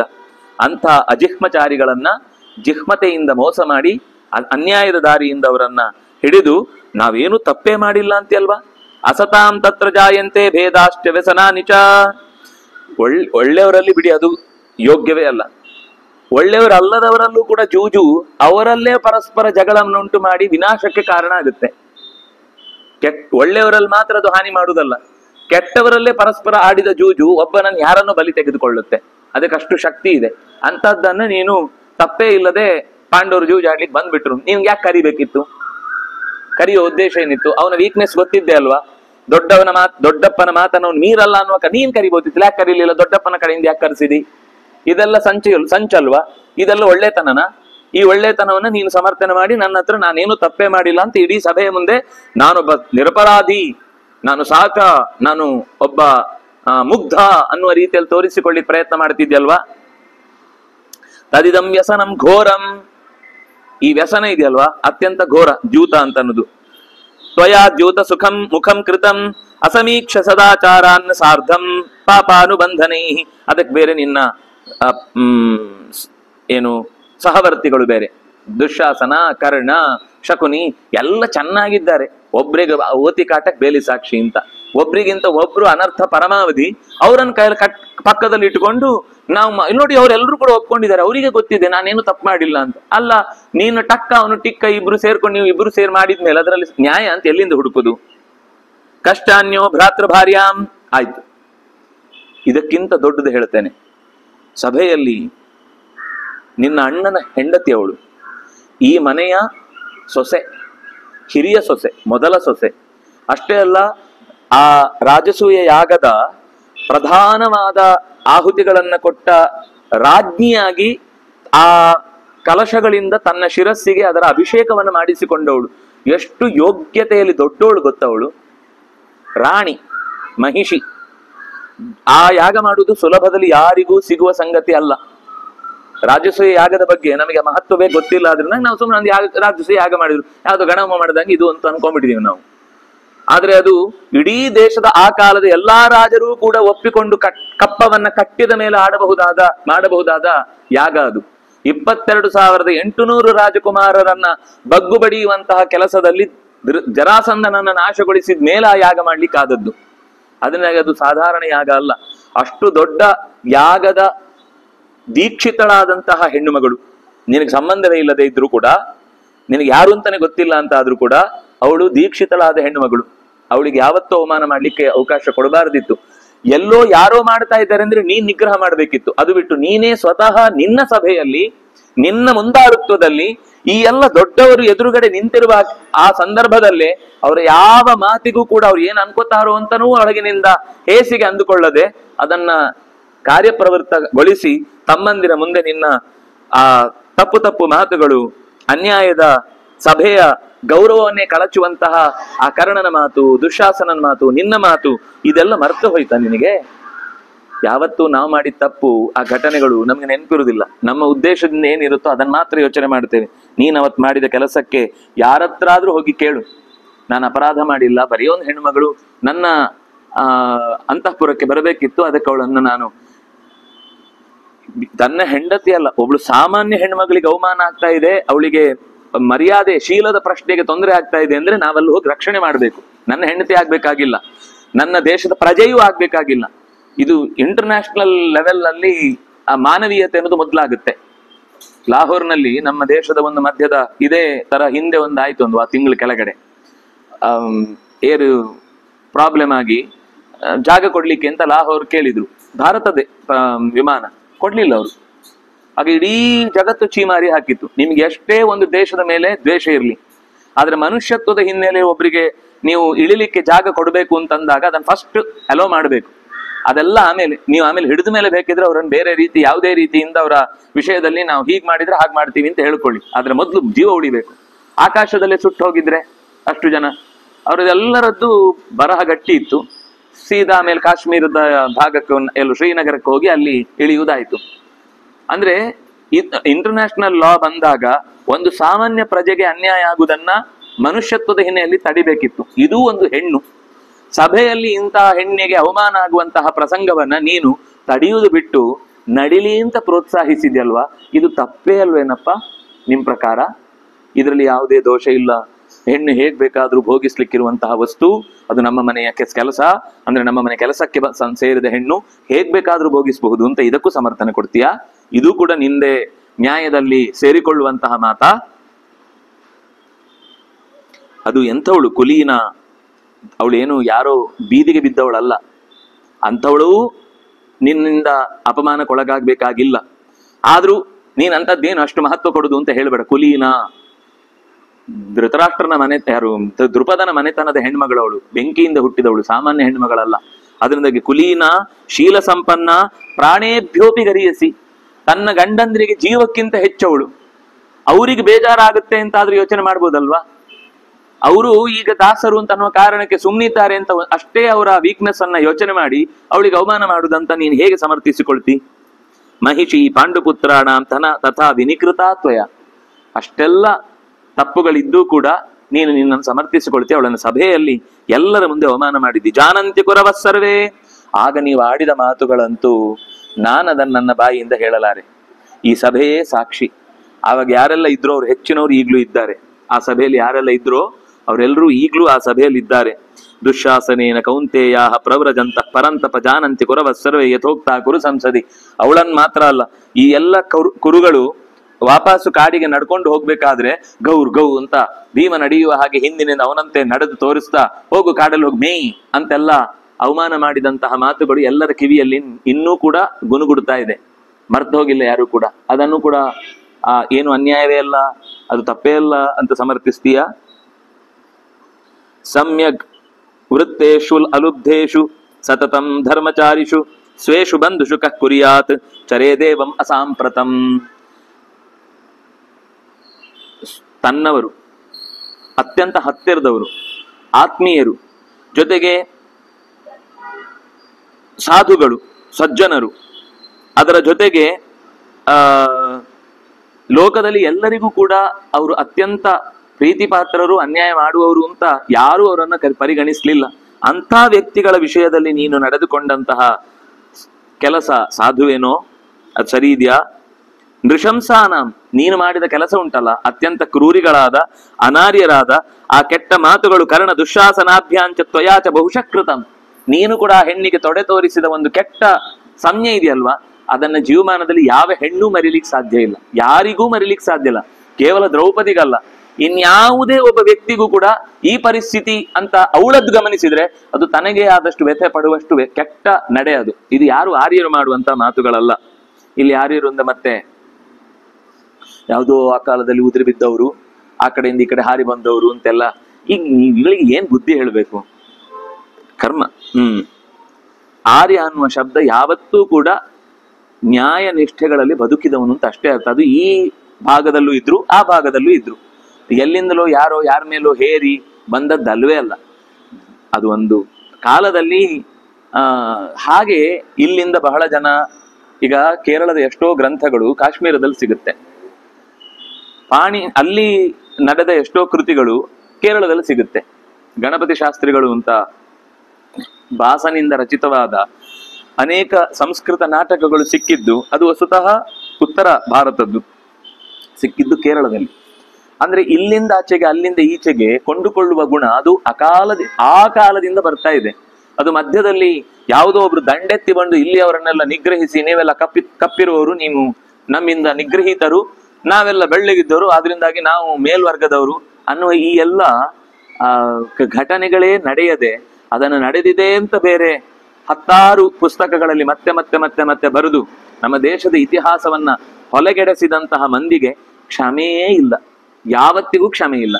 ಕ್ಷಮೆ ಇಲ್ಲ ಮಾತ್ರ ಅಲ್ಲ, ಇವತ್ತು ಮತ್ತೆ ಆ ಅನರ್ಥಗಳ ಒಂದು ಪರಂಪರೆಯಿಂದಾಗಿ ಒಗ್ಗಟ್ಟಿಗೆ ಅವಕಾಶವೇ ಇಲ್ಲದಂತೆ ಬುದ್ಧಿಭೇದವನ್ನ ಮಾಡಿದಂಥವರಿಗೆ ಇನ್ಯಾವತ್ತೂ ಕೂಡ ಈ ದೇಶದಲ್ಲಿ ಅವರಿಗೆ ಹುಟ್ಟಿಲ್ಲ, ಈ ದೇಶದಲ್ಲಿ ಅವರಿಗೆ ಯಾವ ಸೌಖ್ಯವೂ ಸಿಗುವುದು ಸಾಧ್ಯ ಇಲ್ಲ.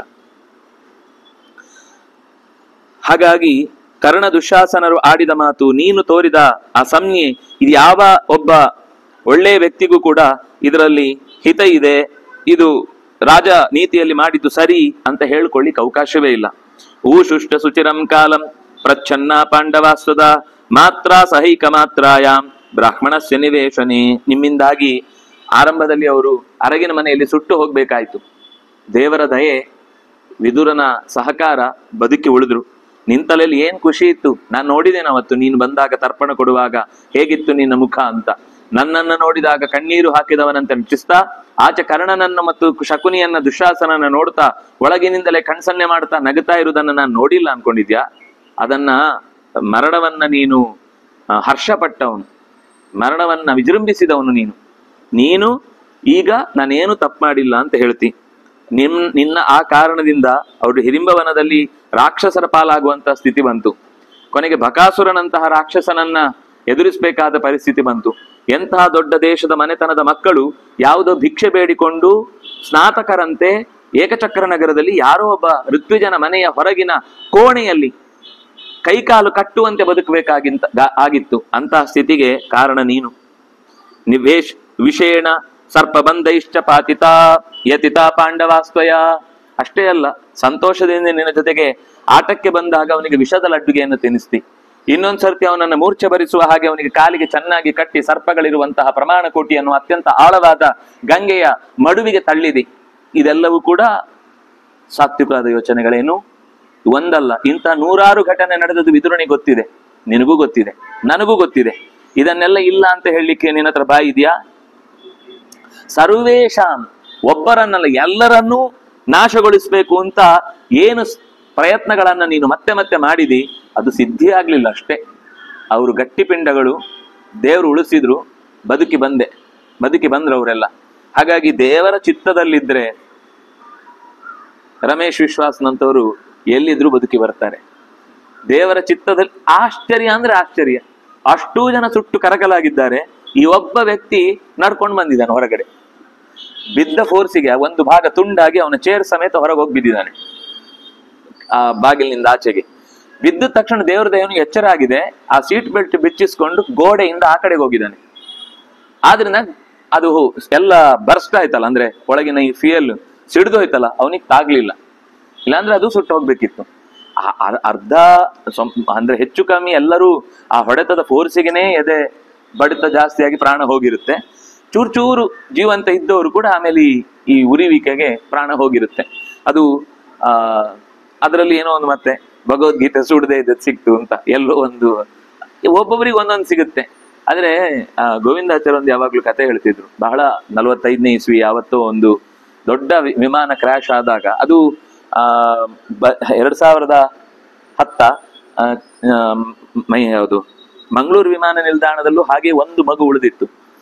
ಅಲ್ಲೂ ಹಾಗೇನೆ ಆ ಮಗು ಉಳಿದದ್ರ ಮೈ ಮೇಲೆ ಪುಸ್ತಕ ಏನು ಯೋಗಕ್ಷೇಮಂ ವಹಾಮ್ಯಹಂ ಅನ್ನುವ ಒಂದು ಪುಟ ಬಿಡಿಸಿದ ಚಿತ್ರ ಆ ಮಗುವಿನ ಎತ್ತುವಾಗ ಸಿಕ್ಕಿತು ಅಂತ. ಅಂದ್ರೆ ರಕ್ಷಿಸ್ಬೇಕು ಅಂತ ಅವನಿಗಿದ್ರೆ ಎಂತೂ ರಕ್ಷಿತು ಮಿಚ್ಛಂತಿ, ಭಗವಂತನಿಗೆ ರಕ್ಷಿಸ್ಬೇಕು ಅಂತ ಮನಸ್ಸು ಬಂದ್ರೆ ಪತಿಚ್ಯುತಂ ದಿಷ್ಟತಿ ಶಿಷ್ಟ ರಕ್ಷಿತಂ. ರಸ್ತೆಯ ಮಧ್ಯದಲ್ಲೇ ಬಿದ್ದು ಹೋದ ವಸ್ತುವಾಗಿದ್ರು ಕೂಡ ಇಡೀ ದಿವಸ ಅದರ ಮೇಲೆ ಗಾಡಿಗಳು ಓಡಾಡ್ತಾ ಇದ್ರು ಕೂಡ ಫೋನ್ ಉಳಿಯುತ್ತೆ ಅವನದ್ದಾಗಿದ್ರೆ, ಅವನಿಗೆ ಸಿಗ್ಬೇಕು ಅಂತಿದ್ರೆ. ಅದು ಬಿಟ್ಟು ಹೇಗೇಗೋ ರಕ್ಷಣೆ ಮಾಡ್ಕೊಳ್ಬೇಕು ಅಂತಿದ್ರೆ ಅಲ್ಲೇ ವೈರಸ್ ಬಂದು ಬಡಾರ್ ಅಂತ ಬರ್ಸ್ಟ್ ಆಗಿ ಡಮ್ ಅಂತ ಕಿಸೆಯಲ್ಲೇ ಒಡೆದು ಹೋಗ್ಬೋದು, ಹೇಳಲಿಕ್ಕೆ ಬರಲ್ಲ. ಯಾರೋ ಒಬ್ರು ಯಾತ್ರೆ ಅನುಭವ ಹೇಳುವಾಗ ಅವ್ರು ಇಡೀ ಒಂದು 100, 200, 300 ಜನರನ್ನ ಕರ್ಕೊಂಡು ಹೋಗಿದ್ದಾರೆ. ಕರ್ಕೊಂಡು ಹೋಗಿ ಷಟ್ಪ್ರಯಾಗದಲ್ಲಿ ಅಲ್ಲಲ್ಲಿ ತೀರ್ಥ ಸ್ನಾನ ಮಾಡಿಕೊಂಡು ಮುಂದೆ ಮುಂದೆ ಹೋಗ್ಬೇಕಾಯ್ತು. ಜೋರು ಮಳೆ ಬಂತು. ಮಳೆ ಬಂದಾಗ ಯಾರಿಗೋ ಗಾಡಿಯಲ್ಲಿ ಇಳಿದ್ರೆ ಬೀಳ್ತಾರೆ ಅಂತ ಅವ್ರನ್ನ ರಕ್ಷಣೆ ಮಾಡ್ಲಿಕ್ಕೆ ಕೈಯಲ್ಲಿದ್ದ ಪರ್ಸನ್ ಅಲ್ಲೇ ಇಟ್ಟು ಹೋದ್ರು. ಅದು ಅವ್ರಿಗೆ ನಡಿಲಿಕ್ಕೆ ಆಗುದಿಲ್ಲ ಅಂತ ಪೂರ್ತಿ ಮೇಲೆ ಇಟ್ಟು ನೀವೇ ಒಂಚೂರು ಅಡ್ಡ ಹಿಡ್ಕೊಳ್ಳಿ ಅಂತ ಅವ್ರನ್ನ ಕೆಳಗಿನ ತನಕ ತಳ್ಕೊಂಡು ಹೋಗಿದ್ದಾರೆ. ಆಮೇಲೆ ಕತ್ಲೆ ಆಗಿದೆ, ಜೋರು ಮಳೆ ಬಂದಿದೆ. ಅವರು ಎಲ್ಲರೂ ಇಳಿಯುವ ಜಾಗದ ಮೆಟ್ಲ ಮೇಲೇನೆ ಆ ಪರ್ಸ್ ಇಟ್ಟಿದ್ದಾರೆ. ಇಡೀ ಯಾತ್ರೆ ಅಷ್ಟು ದುಡ್ಡು ಅದರಲ್ಲಿದೆ ಎಲ್ಲರದ್ದು. ಅಂದ್ರೆ ಇನ್ನು ಮುಂದೆ ಎಲ್ಲೆಲ್ಲಿ ಎಷ್ಟೆಷ್ಟು ಬಿಲ್ಗಳಿಗೆ ಪೇ ಮಾಡಬೇಕೋ ಅಷ್ಟೂ ದುಡ್ಡು ಅದರಲ್ಲಿದೆ. ಅಲ್ಲಿಗೆ ಹೋದ್ಮೇಲೆ ನೆನಪಾಯ್ತು, ವಾಪಸ್ ಬರ್ಲಿಕ್ಕೆ ವಾಹನ ಇಲ್ಲ, ತುಂಬಾ ದೂರ ಇದೆ ಕೆಳಗಿನ ಜಾಗದಿಂದ ಮೇಲಿನ ಜಾಗದಿಂದ ಕೆಳಗೆ ಬರ್ಲಿಕ್ಕೆ. ಆದ್ರೂ ಅಷ್ಟು ದುಡ್ಡಿದೆ ಅಂತ ಯೋಚನೆ ಮಾಡಿಕೊಂಡು ನಡ್ಕೊಂಡು ಬೆಳಿಗ್ಗೆ ಆಗುವಾಗ ಬಂದಿದ್ದಾರೆ ಆ ಜಾಗಕ್ಕೆ. ಬೆಳಿಗ್ಗೆ ಆಗ್ಲೇ ಎಷ್ಟೋ ಜನ ಇಳಿದು ಹತ್ತಿ ಹೋಗಿದ್ದಾರೆ. ಆದ್ರೆ ಆ ಬ್ಯಾಗ್ ಮಾತ್ರ ಅಲ್ಲೇ ಇತ್ತು. ಅದು ಓಪನ್, ಎಲ್ಲರಿಗೂ ಕಾಣುವ ಹಾಗೆ ಅದರಲ್ಲಿ ಇಷ್ಟು ದಪ್ಪ ಇದೆ, ಅದ್ರಲ್ಲಿ ಕಾಣುತ್ತೆ ಕೂಡ.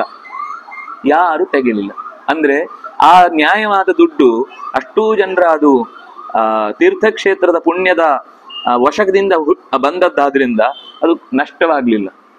ಇಲ್ಲ ಅಂದ್ರೆ ಕೆಲವೊಂದ್ ಸರ್ತಿ ನಾವೇ ಬ್ಯಾಗಲ್ಲೇ ಇಟ್ಟಿರ್ತೇವೆ, ಸಿಗುದೇ ಇಲ್ಲ. ವಾಪಸ್ ಮನೆಗೆ ಬಂದ್ಮೇಲೆ ಸೈಡಲ್ಲಿ ಇರುತ್ತೆ. ನಾನು ಅದನ್ನ ಯಾರಿಗೋ ಕೊಡ್ಬೇಕು, ಇನ್ನೇನೋ ಯಾರಿಗೋ ಹೇಳ್ಬೇಕು, ಇನ್ನೇನೋ ಅದನ್ನ ತೀರಿಸ್ಬೇಕು ಅಂತ ಯೋಚನೆ ಮಾಡಿ ಇಡೀ ಬ್ಯಾಗ್ ಹುಡುಕಿದ್ರೆ ಆಗ ಸಿಗಲ್ಲ ಅದು.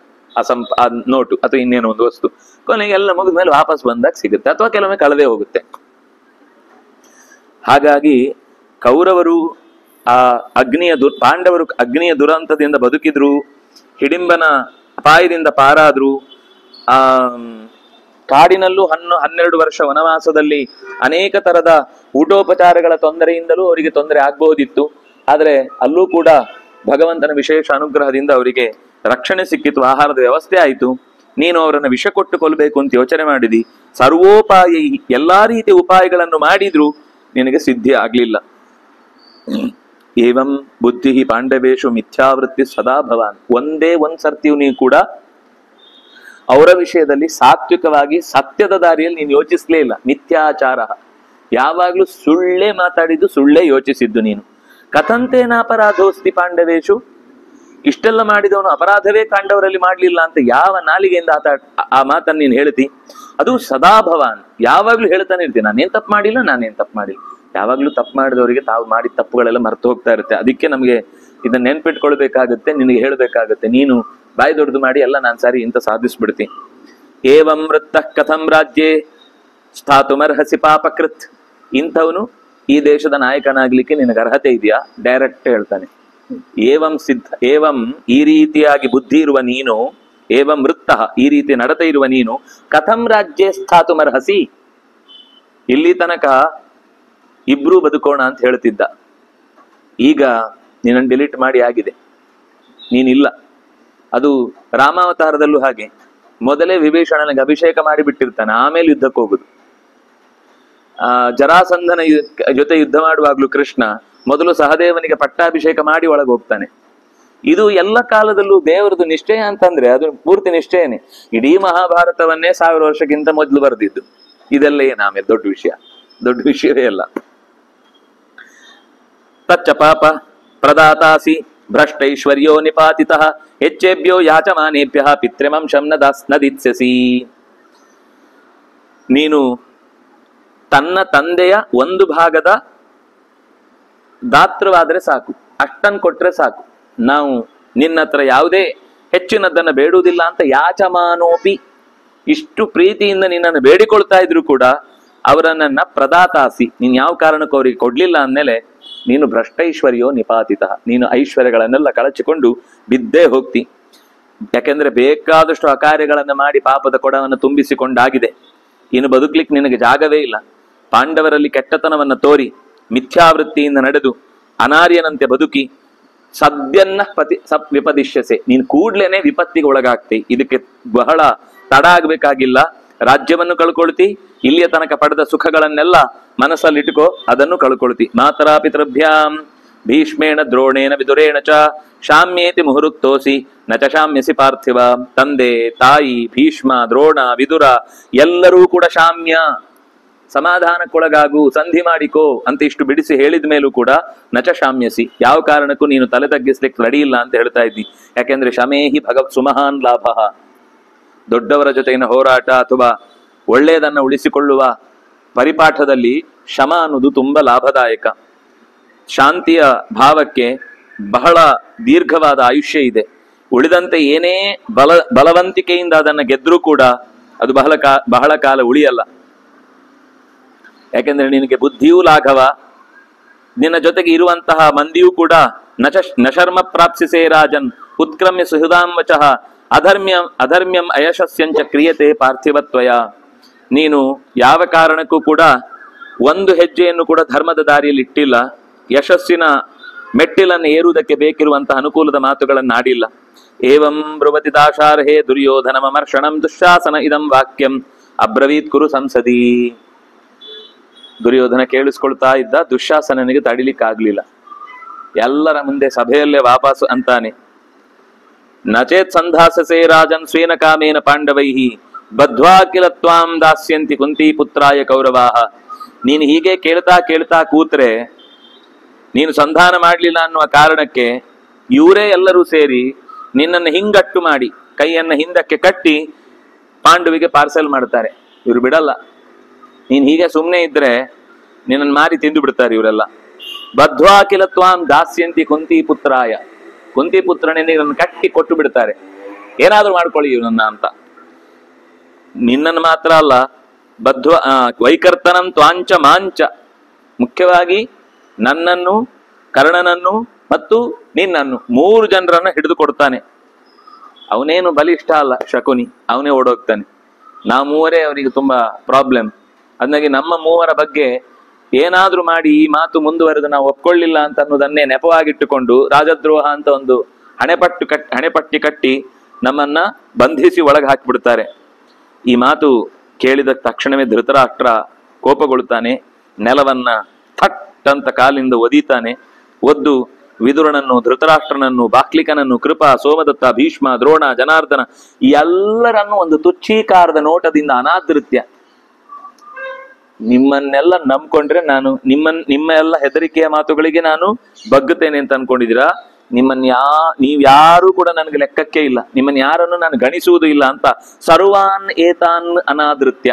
ಯಾವಾಗ್ಲೂ ಒಂದು ಸಭೆಯಲ್ಲಿ ಒಂದು ಏನೋ ಮುಖ್ಯವಾದ ಸಮಾಲೋಚನೆ ನಡೆಯುವಾಗ ದಡಬಡ ಅಂತ ಶಬ್ದ ಮಾಡ್ಕೊಂಡು ಎದ್ದೋಗುದಲ್ಲ.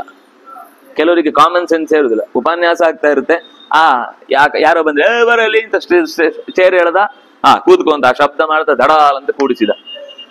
ಇದೆಲ್ಲ ಕೆಲವೊಂದ್ ಸರ್ತಿ ಒಂದು ಕಾಮನ್ ಸೆನ್ಸ್ ಇಲ್ಲದೆ ಅಂತ ಹೇಳ್ಬೋದು. ಯಾರು ವೃದ್ಧರು ಇರ್ತಾರೆ, ಕೆಲವೊಮ್ಮೆ ಹಾಗಿರುತ್ತೆ. ಇನ್ನು ಕೆಲವ್ರದ್ದು ಇದು ದುರ್ಯೋಧನದ ಹಾಗಲ್ಲ. ಬುದ್ಧಿಪೂರ್ವಕವಾಗಿ ಬೇಕು ಅಂತ ಎಲ್ಲರಿಗೂ ಅವಮಾನ ಆಗ್ಬೇಕು. ನೀವು ಮಾತು ಕೇಳಿ, ನನಗೆ ಯಾರು ನೀವು ಹೇಳಲಿಕ್ಕೆ, ನಾನು ಇಲ್ಲಿ ಎಲ್ಲದರ ಮೂಲ.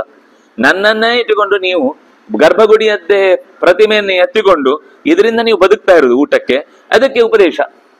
ನಿಧಾನಕ್ಕಿರ್ಬೇಕಪ್ಪ, ಸ್ವಲ್ಪವೇ ನೈವೇದ್ಯ ಕೊಡ್ತೀವಿ, ಅಷ್ಟೇ ತಿನ್ಕೊಂಡಿರ್ಬೇಕು, ಹೆಚ್ಚು ಕೇಳಬಾರ್ದು ಅಂತ ಹೇಳಿದ್ ನನಗೆ ನೀವೇನು ಉಪದೇಶ ಹೇಳುದು ಅಂತ ಅಲ್ಲಿಂದ ಎಷ್ಟು ದಡ ಬಡ ಅಂತ ಶಬ್ದ ಮಾಡಿಕೊಂಡು ಆ ಸಭೆಯನ್ನು ತ್ಯಾಗ ಮಾಡಿ ಅಷ್ಟು ದೂರಕ್ಕೆ ಹೊರಟ. ದಡಬಡ ದಡವ ಅಂತ ಅಶಿಷ್ಟವತ್ ಅಮರ್ಯಾದ, ಎಲ್ಲೆಯನ್ನ ಮೀರಿ ಒಬ್ಬ ಅತ್ಯಂತ ತುಚ್ಛನಾದ ವ್ಯಕ್ತಿ ಹೇಗೆ ನಡ್ಕೊಳ್ತಾನೋ ಹಾಗೆ ಸಭೆಯಿಂದ ಎದ್ದು ಮಾನಿ, ಬಹಳ ಅಹಂಕಾರದಿಂದ ಕೂಡಿದವನಾಗಿ ಯಾರು ಮಾನ್ಯರೋ ಅವರನ್ನ ಅವಮಾನಿಸುತ್ತಾ ಮಾನ್ಯಾವಮಾನಿತ ಹೊರಗೆ ಹೊರಡುವಾಗ ತಂ ಪ್ರಸ್ಥಿತಮಭಿಪ್ರೇಕ್ಷ್ಯ ಭ್ರಾತರೋ ಮನುಜರ್ಷಭಂ ಅನುಜಗ್ಮುಸ್ಸಹ ಮಾತ್ಯಾಹ ರಾಜಾನಶ್ಚಾಪಿ ಸರ್ವಶ. ಅವನು ಎದ್ದ ತಕ್ಷಣ ಕುರ್ಚಿಗಳ ಶಬ್ದ ಜಾಸ್ತಿ ಆಯ್ತು. ಎಲ್ಲರೂ ಎದ್ರು. ಅವನ ತಮ್ಮಂದ್ರೆಲ್ಲ ಇದ್ದಾರಲ್ಲ ಬಾಲಗಳು, ಎಲ್ಲ ಎದ್ದು, ಅಮಾತ್ಯರೊಂದಿಷ್ಟು ಜನ ಇದ್ರು, ಈ ಉಳಿದ ರಾಜರೆಲ್ಲ ಇದ್ರು, ಅವರು ಕೂಡ ಎಲ್ಲರೂ ಎದ್ರು. ಸಭಾಯಾಮುತ್ಥಿತಂ ಕ್ರುದ್ಧಂ ಪ್ರಸ್ಥಿತಂ ಭ್ರಾತೃಭಿಸ್ಸಹ ದುರ್ಯೋಧನಮಭಿಪ್ರೇಕ್ಷ್ಯ ಭೀಷ್ಮ ಶಾಂತನವೋ ಬ್ರವೀತ್.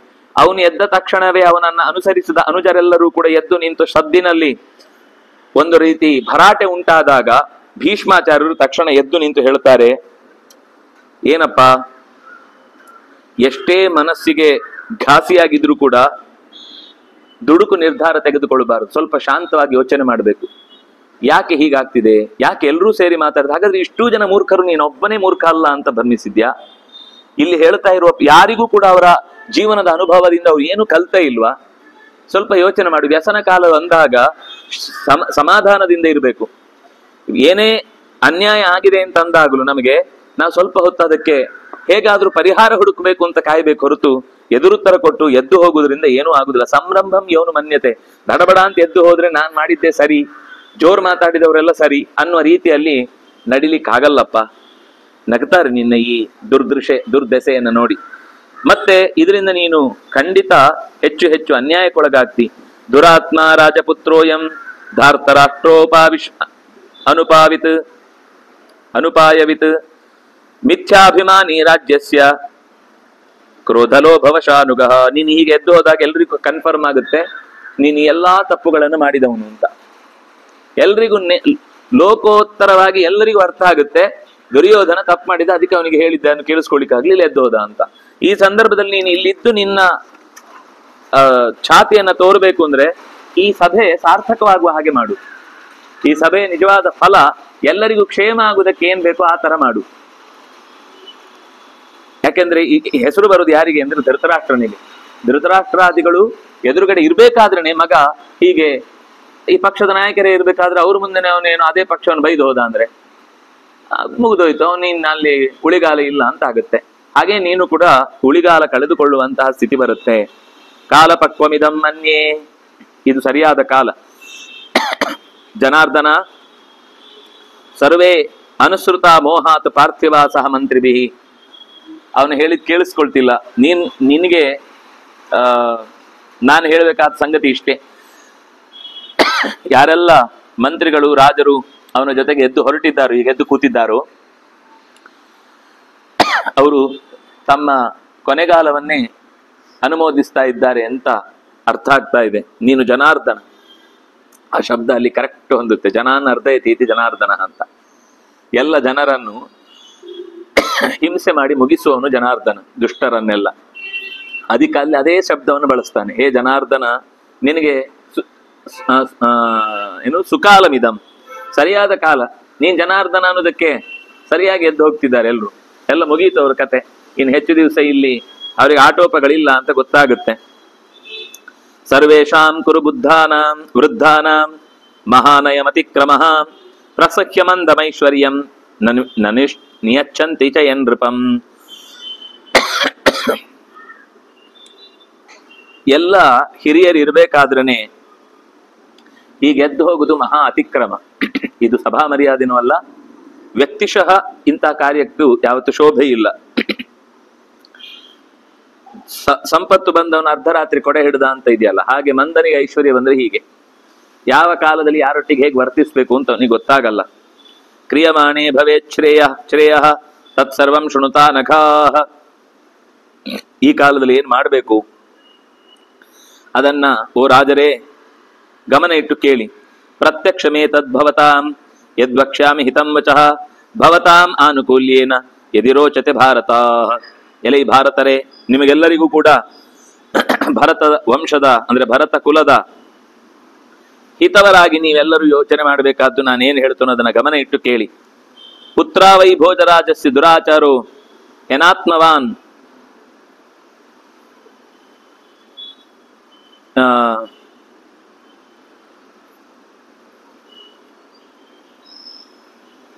ಈ ಭೀಷ್ಮಾಚಾರ್ಯರು ಮಾತು ಹೇಳಿ ಅನ್ಯಾಯ ಮಾಡ್ತಿದ್ದಾನೆ ಅಂತ ಹೇಳಿದಾಗ ಕೃಷ್ಣ ಮತ್ತೆ ಮಾತು ಮುಂದುವರಿಸ್ತಾನೆ. ಇದು ನಾನು ಈಗ ಹಿಂದೆ ಹೇಳಿದ ಮಾತು ಕೃಷ್ಣನದ್ದು. ಪ್ರಸಖ್ಯ ಮಂದಮೈಶ್ವರ್ಯಂ ನನಿಯಚ್ಛಂತಿ ಯನ್ೃಪಂ ಸರ್ವೇಷಾಂ ಕುರು ವೃದ್ಧಾನಾಂ ಮಹಾನಯಂ ಅತಿಕ್ರಮ. ಈ ಸಭೆಯಲ್ಲಿ ಕುರು ಮನೆತನದ ಕುಡಿಯಾಗಿ ದುರ್ಯೋಧನ ಮಾಡಿದ್ದು ಯಾವ ಕಾರಣಕ್ಕೂ ಕೂಡ ಸಖ್ಯವಾದದ್ದಲ್ಲ. ಇದು ಅವರ ಕೊನೆಗಾಲವನ್ನು ಸೂಚಿಸ್ತಾ ಇದೆ. ಅನಘಾಹ, ಎಲೈ ಸಜ್ಜನರೇ, ಕಾಲ ಬಂದಿದೆ, ಸರಿಯಾದ ತೀರ್ಮಾನ ತೆಗೆದುಕೊಳ್ಳುವ ಕಾಲ ಬಂದಿದೆ. ನಾನು ಹಿತವಾದ ಮಾತು ಹೇಳ್ತಾ ಇದ್ದೇನೆ, ನಿಮ್ಮೆಲ್ಲರ ಅನುಕೂಲದ ಹಿತದಿಂದ ನಾನು ಈ ಸಂದೇಶವನ್ನು ಕೊಡ್ತಾ ಇದ್ದೇನೆ. ಹಿಂದೆ ಭೋಜರಾಜನ ಮನೆಯಲ್ಲಿ ದುರ್ವೃತ್ತದಿಂದ ಕಂಸ ತನ್ನ ಅಧಿಕಾರವನ್ನು ವಿಸ್ತರಿಸಿ ಯಾದವರನ್ನೆಲ್ಲ ನಿರ್ನಾಮ ಮಾಡ್ತಾ ಬಂದ. ಕೊನೆಗೆ ಎಲ್ಲಿವರೆಗೆ ಅಂದ್ರೆ, ಜ್ಞಾತೀನಾಂ ಹಿತಕಾಮೇನ ಮಯಾಶಸ್ತೋ ಮಹಾಮೃದೆ ಉಗ್ರಸೇನ ಸುತಃ, ಉಗ್ರಸೇನನ್ನೇ ಬಂಧನದಲ್ಲಿ ಇಟ್ಟುಬಿಟ್ಟ, ತಾನು ರಾಜನಾಗಬೇಕು ಅನ್ನೋ ಒಂದೇ ಹಪಾಹಪಿಗೆ. ಆಗ ನಾನು ದುರಾಚಾರನಾದಂತಹ ಕಂಸನನ್ನು, ಯಾಕೆಂದ್ರೆ ಜೀವತಃ ಪಿತು ಐಶ್ವರ್ಯಂ ಹೃತ್ವ, ಬದುಕಿ ಇನ್ನೂ ಅವರು ಸಮರ್ಥನಾಗಿ ರಾಜ್ಯಭಾರ ಮಾಡ್ತಾ ಇದ್ದಾನೆ ಅಂತನ್ನುವಾಗ್ಲೇ ಅವನನ್ನ ಸೀಟಿನಿಂದ ಇಳಿಸಿ, ಏನು ಕಾರಣ ಇಲ್ಲ, ತಪ್ಪು ಮಾಡಿಲ್ಲ ಅಥವಾ ಅವನಿಗೆ ವಯಸ್ಸಾಗಿಲ್ಲ, ಏನಾದ್ರೂ ಬೇಕಲ್ಲ ಸೀಟಿಂದ ಇಳಿಸ್ಲಿಕ್ಕೆ. ಯಶಸ್ವಿಯಾಗಿ ರಾಜ್ಯಭಾರ ನಡೆಸ್ತಾ ಇದ್ದವರನ್ನು ಯಾರಾದ್ರೂ ಇಳಿಸ್ತಾ ಇದ್ದಾರೆ ಅಂದ್ರೆ ಏನರ್ಥ? ಅದ್ರ ಹಿಂದೆ ಏನೋ ಒಂದು ಕುತಂತ್ರ ಇದೆ ಅಂತ. ಇವನು ಆ ಕುತಂತ್ರದಿಂದ ಅವನನ್ನು ಜೈಲಿಗೆ ಹಾಕಿ ತಾನೇ ಯುದ್ಧ ಅನ್ನುವ ನಿಟ್ಟಿನಲ್ಲಿ ಎಲ್ಲರ ಜೊತೆಗೆ ಕಾದಾಡಿ ತನ್ನ ರಾಜ್ಯವನ್ನು ವಿಸ್ತರಿಸ್ತಾ ಬಂದ. ಆಗ 11 ವರ್ಷ ಆಗ ಕೃಷ್ಣನಿಗೆ. ಅವನು ಹೇಳ್ತಾನೆ, ಜ್ಞಾತೀನಾಂ ಹಿತಕಾಮೇನ, ಯದುವಂಶದ ಪ್ರತಿಯೊಬ್ಬರಿಗೂ ಅವರವರ ಕ್ಷತ್ರ ಧರ್ಮವನ್ನು ಪಾಲಿಸ್ಲಿಕ್ಕೆ ಅವಕಾಶವಿಲ್ಲದೆ ಎಲ್ಲೋ ನೆಲವರಿಸಿಕೊಂಡು, ಕೊಳೆ ತೊಳ್ಕೊಂಡು, ಇನ್ಯಾವುದೋ ಬಟ್ಟೆ ಹೊಲಿತಾ, ಹೂ ಕಟ್ಟುತ್ತಾ, ಗಂಧ ತೈತಾ ಇದ್ದಂತಹ ಕ್ಷತ್ರಿಯ ಎಲ್ಲ ಹಿರಿಯರನ್ನ ನಾನು ಮರಳಿ ಅವರನ್ನ ಸ್ವಕಾರ್ಯದಲ್ಲಿ ತೊಡಗಿಸುವುದಕ್ಕೋಸ್ಕರ ಮಯಾಶಸ್ತೋ ಮಹಾಮೃದೆ, ನಾನು ಆ ಕಂಸನನ್ನು ನಿಗ್ರಹಿಸಿದೆ, ಆ ಕಂಸನನ್ನ ಕೊಂದೆ. ಆಹುಕಃ ಪುನರಸ್ಮಾಭಿಃ ಜ್ಞಾತಿಭಿಶ್ಚಾಪಿ ಸತ್ಕೃತಃ ಉಗ್ರಸೇನ ಕೃತೋ ರಾಜ ಭೋಜರಾಜನ್ಯವರ್ಧನಃ. ಕೊನೆಗೆ ಆಹುಕನ ಅಪ್ಪಣೆಯಂತೆ ಉಗ್ರಸೇನನ್ನೇ ಮರಳಿ ರಾಜ್ಯದಲ್ಲಿ ಕೂಡಿಸುವಂತಹ ಕಾರ್ಯ ನಡೆಯಿತು. ಕಂಸಮೇಕಂ ಪರಿತ್ಯಜ್ಯ ಕುಲಾರ್ಥೇ ಸರ್ವಬಾಂಧವಾ ಸಂಭೂಯ ಸುಖಮೇಧಂತೆ ಭಾರತಾಂಧಕ ವೃಷ್ಣಯ. ಏ ಭಾರತ, ಕಂಸ ಅಂತನ್ನುವ ಒಂದು ಕಸವನ್ನ, ಕೊಳೆಯನ್ನ, ಕೆಟ್ಟ ಹುಳವನ್ನ ಆ ಬುಟ್ಟಿಯಿಂದ ಬೇರೆ ಮಾಡಿದ್ರಿಂದ ಉಳಿದ ಹಣ್ಣುಗಳೆಲ್ಲ ಕ್ಷೇಮವಾಗಿ ಉಳಿದವು. ಇರ್ಲಿ, ಎಷ್ಟು ಚಂದ ಇದೆ ನೋಡ್ಲಿಕ್ಕೆ, ಹುಳ ಇದ್ರೇನು, ನೋಡ್ಲಿಕ್ಕೆ ಫೋಟೋದಲ್ಲಿ 100 ಹಣ್ಣಿದೆ ಅಂತ ಅನ್ನೋದನ್ನ ಎದ್ದು ತೋರಿಸುವಾಗ ಇದು ರಾಜ ಹಣ್ಣು, ಆದ್ರಿಂದ ಇದು ಇರ್ಲಿ ಅಂತ ಬಿಟ್ರೆ ರಾತ್ರಿ ಮುಗಿದು ಬೆಳಗ್ಗೆ ಏಳುವಾಗ ಇನ್ನೂ 100 ಹುಳಗಳು ಎಲ್ಲಾ ಹಣ್ಣುಗಳನ್ನು ಸೇರಿ ಅಷ್ಟನ್ನು ನಾಶ ಮಾಡುತ್ತೆ. ಆದ್ರಿಂದ ಕಂಸನೊಬ್ಬನನ್ನ ಪರಿತ್ಯಾಗ ಮಾಡಿದ್ರಿಂದ ಯಾದವ ಕುಲಕ್ಕೆ ಮುಂದೆ ಸುಖ ಉಂಟಾಯಿತು. ಇವತ್ತಿಗೂ ಸುಖವಾಗಿದ್ದಾರೆ. ಯಾರು? ಅಂಧಕರು, ವೃಷ್ಣಿಗಳು, ಯಾದವರು, ಮಾಧವರು, ಸಾತ್ವತರು, ಇವರು ಎಲ್ಲರೂ ಪರಸ್ಪರ ಒಬ್ರಿಗೊಬ್ರು ಹೊಂದಿಕೊಂಡು ಬದುಕ್ತಾ ಇದ್ದಾರೆ. ಕಾರಣ, ಒಂದು ಹುಳವನ್ನು ಹೊರಗೆ ಹಾಕಿದ್ರಿಂದ. ಕಂಸ ಅನ್ನೋ ಒಂದು ಹುಳ ಅವತ್ತು ಇದ್ದಿದ್ರಿಂದ ಇವ್ರು ಯಾರೂ ಕೂಡ ತಮ್ಮ ಪಾಡಿಗೆ ತಾವು ಒಟ್ಟೊಟ್ಟಿಗೆ ಬದುಕ್ಲಿಕ್ಕೆ ಅವಕಾಶ ಇರಲಿಲ್ಲ. ಕ್ಷತ್ರ ಧರ್ಮವೂ ಇರಲಿಲ್ಲ, ರಾಜ್ಯಭಾರದ ಸಹಾಯಕ್ಕೆ ಬೇಕಿರುವಂತಹ ತಮ್ಮ ಕೊಡುಗೆಯನ್ನು ಕೊಡ್ಲಿಕ್ಕೂ ಅವರಿಗೆ ಅವಕಾಶ ಸಿಗ್ಲಿಲ್ಲ.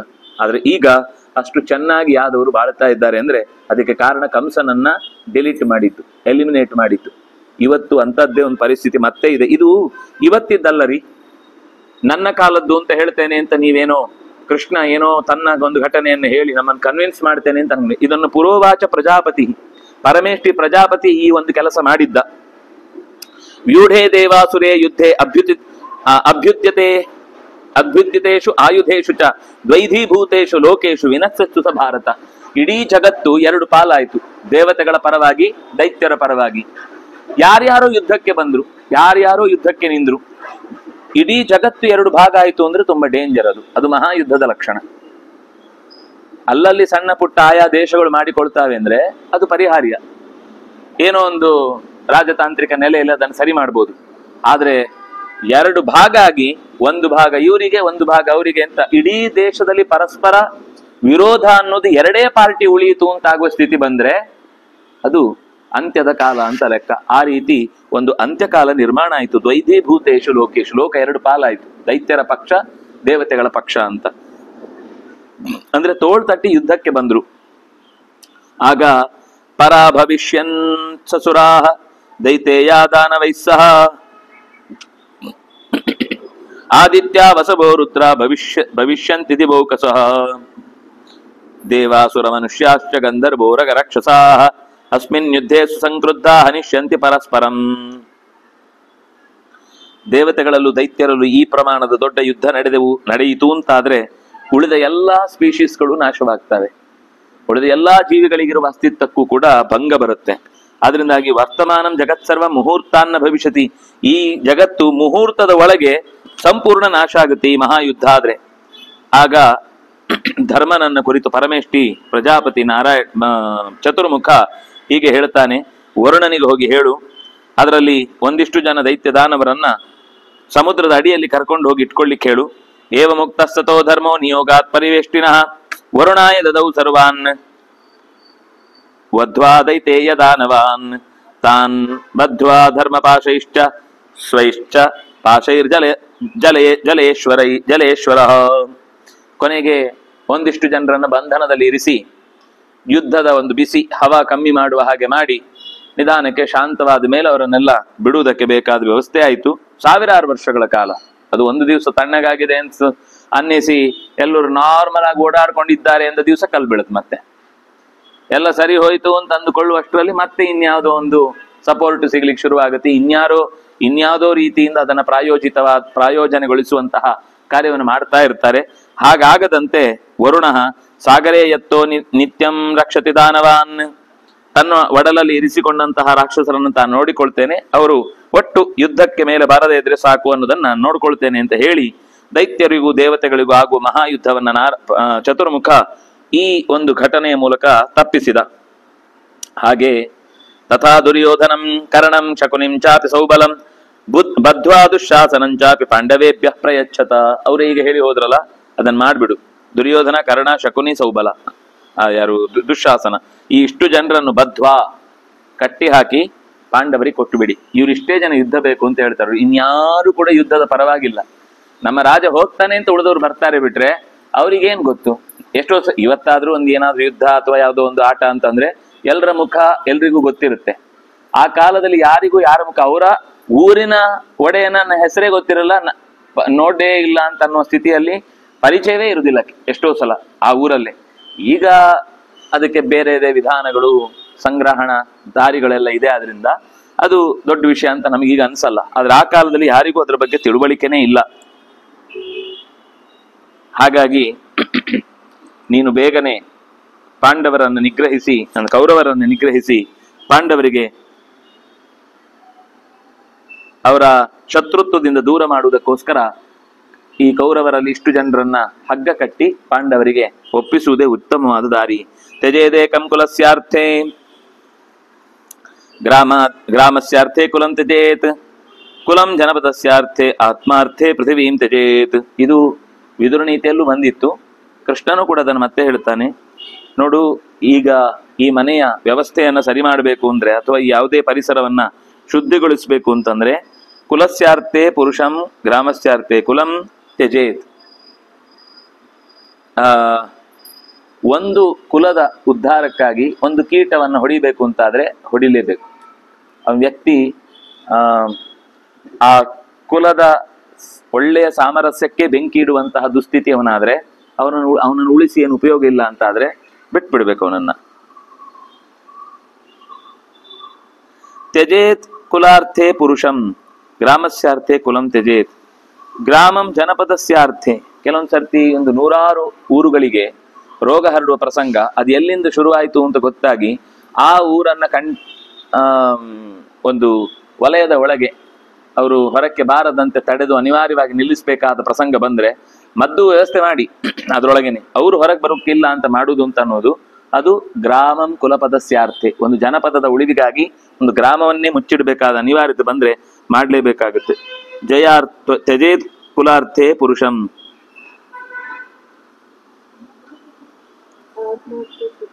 ಅದು ಕೊನೆಯದ್ದು.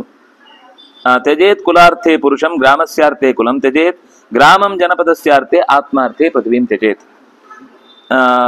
ಒಂದು ಗ್ರಾಮದ ಉಳಿವಿಗಾಗಿ ಕುಲವನ್ನು ಬಿಡಬೇಕಾಗುತ್ತೆ, ಒಂದು ಜನಪದದ ಉಳಿವಿಗಾಗಿ ಒಂದು ಗ್ರಾಮವನ್ನು ಬಿಡಬೇಕಾಗಿ, ಆತ್ಮನ ಹಿತಕ್ಕಾಗಿ. ಆತ್ಮನ ಹಿತ ಅಂತಂದ್ರೆ ಪೃಥ್ವಿಯ ಅಟ್ಯಾಚ್ಮೆಂಟು ಅದು ಸುಲಭದಲ್ಲಿ ಹೋಗಲ್ಲ. ನಮ್ದು ಭೂಮಿ, ನಮ್ದು ಎಷ್ಟು ವರ್ಷದಿಂದ ನಾವೇ ನೋಡ್ಕೊಂಡಿದ್ದು, ನಾವಿಲ್ದೇ ಇದ್ರೆ ಈ ಭೂಮಿನೇ ಇರ್ತಿರ್ಲಿಲ್ಲ. ಯಾರ್ಯಾರ ಜೊತೆಗೆಲ್ಲ ಹೋರಾಡಿದ್ದೀವಿ, ಒಂದು ಕ್ಷಣ ಮಿಸ್ ಆಗಿದ್ರೆ ನನ್ನ ಸಂಪತ್ತೇ ನಷ್ಟ ಆಗ್ಬಿಡ್ತಿತ್ತು. ಏನೇನೋ ಒಂದಿಷ್ಟು ಅವರ ಸಾಧನೆಯ ವಿಚಾರಗಳನ್ನ ಹೇಳಿಕೊಂಡು ಅದರ ಆಸ್ಥೆಯನ್ನ ಬೇರೆ ಬೇರೆ ರೀತಿಯಿಂದ ಪ್ರಕಟಪಡಿಸ್ತಾ ಇರ್ತೇವೆ ನಾವು. ಆದರೆ ಒಳಗಿನಿಂದ ಭೂಮಿಯ ಅಸ್ತಿತ್ವದ ಬಗೆಗಿನ ಪ್ರಶ್ನೆಗೆ ಒಂದು ಸರಿಯಾದ ನಿಲುವು ತಾಳದೇ ಇದ್ರೆ, ಸರಿ ಯಾವುದು ತಪ್ಪು ಯಾವುದು, ಯಾಕೆ ಬೇಕು ಯಾಕೆ ಬೇಡ ಅನ್ನೋದು ಗೊತ್ತಾಗದೇ ಇದ್ರೆ ಅದು ಬಂಧನವೇ ಆಗುತ್ತೆ. ಪೃಥ್ವಿ ಅನ್ನೋದು ಬಂಧನ. ಆ ಬಂಧನದ ಶಕ್ತಿಯಿಂದ ಮೀರಿ ಹೊರಗೆ ಬರಲಿಕ್ಕೆ ಆತ್ಮಾರ್ಥೆ, ನನಗೋಸ್ಕರ ಅಥವಾ ನನ್ನ ಒಳಗಿರುವ ಪರಮಾತ್ಮನಿಗೋಸ್ಕರ ನಾನು ಪ್ರಪಂಚದ ಎಲ್ಲ ಸೊತ್ತುಗಳನ್ನು ಬಿಟ್ಟು ಬರಬಲ್ಲೆ, ಬಿಡಬೇಕು ಅಂತಲ್ಲ, ಬಿಟ್ಟು ಬರಬಲ್ಲೆ ಅನ್ನೋ ನಿರ್ಧಾರ ನಮ್ಮೊಳಗೆ ಕೈಗೊಂಡಿದ್ರೆ ಅದು ಆತ್ಮಾರ್ಥೆ. ಪೃಥ್ವೀಂ ತ್ಯಜೇತ್. ರಾಜನ್ ದುರ್ಯೋಧನಂ ಬದ್ಧ್ವಾ ತತಃ ಸಂಶಯ್ಯ ಪಾಂಡವೈಃ ತ್ವತ್ಕೃತೇಚು ವಿನಶ್ಯೇಯುಃ ಕ್ಷತ್ರಿಯ ಪುರುಷರ್ಷಭ. ಈ ದುರ್ಯೋಧನ ಇಡೀ ಈ ಸಂಧಾನಕ್ಕೆ ತೊಡಕಾದ್ರಿಂದಾಗಿ ಅವನನ್ನೇ ಬಂಧಿಸಿ ಪಾಂಡವರ ಹತ್ರ ಸಂಧಾನ ಮಾಡ್ಕೊಂಡು, ನೀವೆಲ್ಲ ದೊಡ್ಡವರಿದ್ದೀರಿ, ಧೃತರಾಷ್ಟ್ರ ಹೇಳಿದ್ರೆ ಸಾಕು, ಅವನು ಉಪದ್ರ ಕೊಡ್ತಾನೆ ಅಂತ ಅಷ್ಟೇ, ಅವನನ್ನು ಬಂಧನದಲ್ಲಿರಿಸಿ ಎಲ್ಲ ಸರಿ ಹೋಗ್ತಾನೆ ಅಂತ ಅನ್ಸಿದ್ಮೇಲೆ ಬಿಡ್ಬೋದು. ಆದ್ರೆ ಅಲ್ಲಿ ತನಕ ಅವನನ್ನು ಹೊರಗೆ ಬಿಟ್ರೆ ಎಷ್ಟೋ ಸರ್ತಿ ಕೆಲವೊಂದು ಸರ್ತಿ ಮುಂಜಾಗ್ರತಾ ಕ್ರಮವಾಗಿ ಕೆಲವರನ್ನು ಬಂಧಿಸುವುದು ಅಂತಿದೆ. ಆದ್ರೆ ಅದು ಬಂಧಿಸುವುದು ಅನ್ನೋದೇ ಒಂದು ಭಯೋತ್ಪಾದನೆ ರೀತಿ ಇದ್ರೆ, ಏನು ತಪ್ಪು ಮಾಡಿದವರೆಲ್ಲ ಮನೆಗೆ ಬಂದು ನುಗ್ಗಿ ಅದ್ರ ಫೋಟೋ ತೆಗೆದು ಲೊಕೇಶನ್ ತೆಗೆದು ನೀವೇನ್ ಕೆಲಸ ಮಾಡ್ತೀನಿ ಅಂತ ರಾತ್ರೋರಾತ್ರಿ 10 ಮಂದಿಗೆ ಒಟ್ಟಿಗೆ ನೋಟಿಸ್ ಕೊಡುವಷ್ಟು ಅಥವಾ ನೋಟಿಸೇ ಇಲ್ಲದೆ ಇದ್ರೂ ಕೂಡ ಕರ್ಕೊಂಡು ಹೋಗ್ಬಿಡ್ತೀವಿ ಅನ್ನೋ ಭಯಪಡಿಸುವಷ್ಟು ದುರ್ವೃತ್ತಿ ನಡೆಯುತ್ತೆ ಅಂದ್ರೆ ಅದು ಯಾವತ್ತೂ ಕ್ಷಮ್ಯ ಅಂತ ಆಗೋದು ಸಾಧ್ಯವೇ ಇಲ್ಲ. ಹಾಗಾಗಿ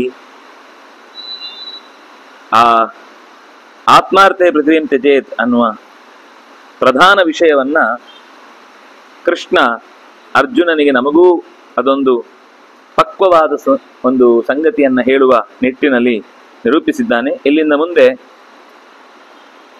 39:100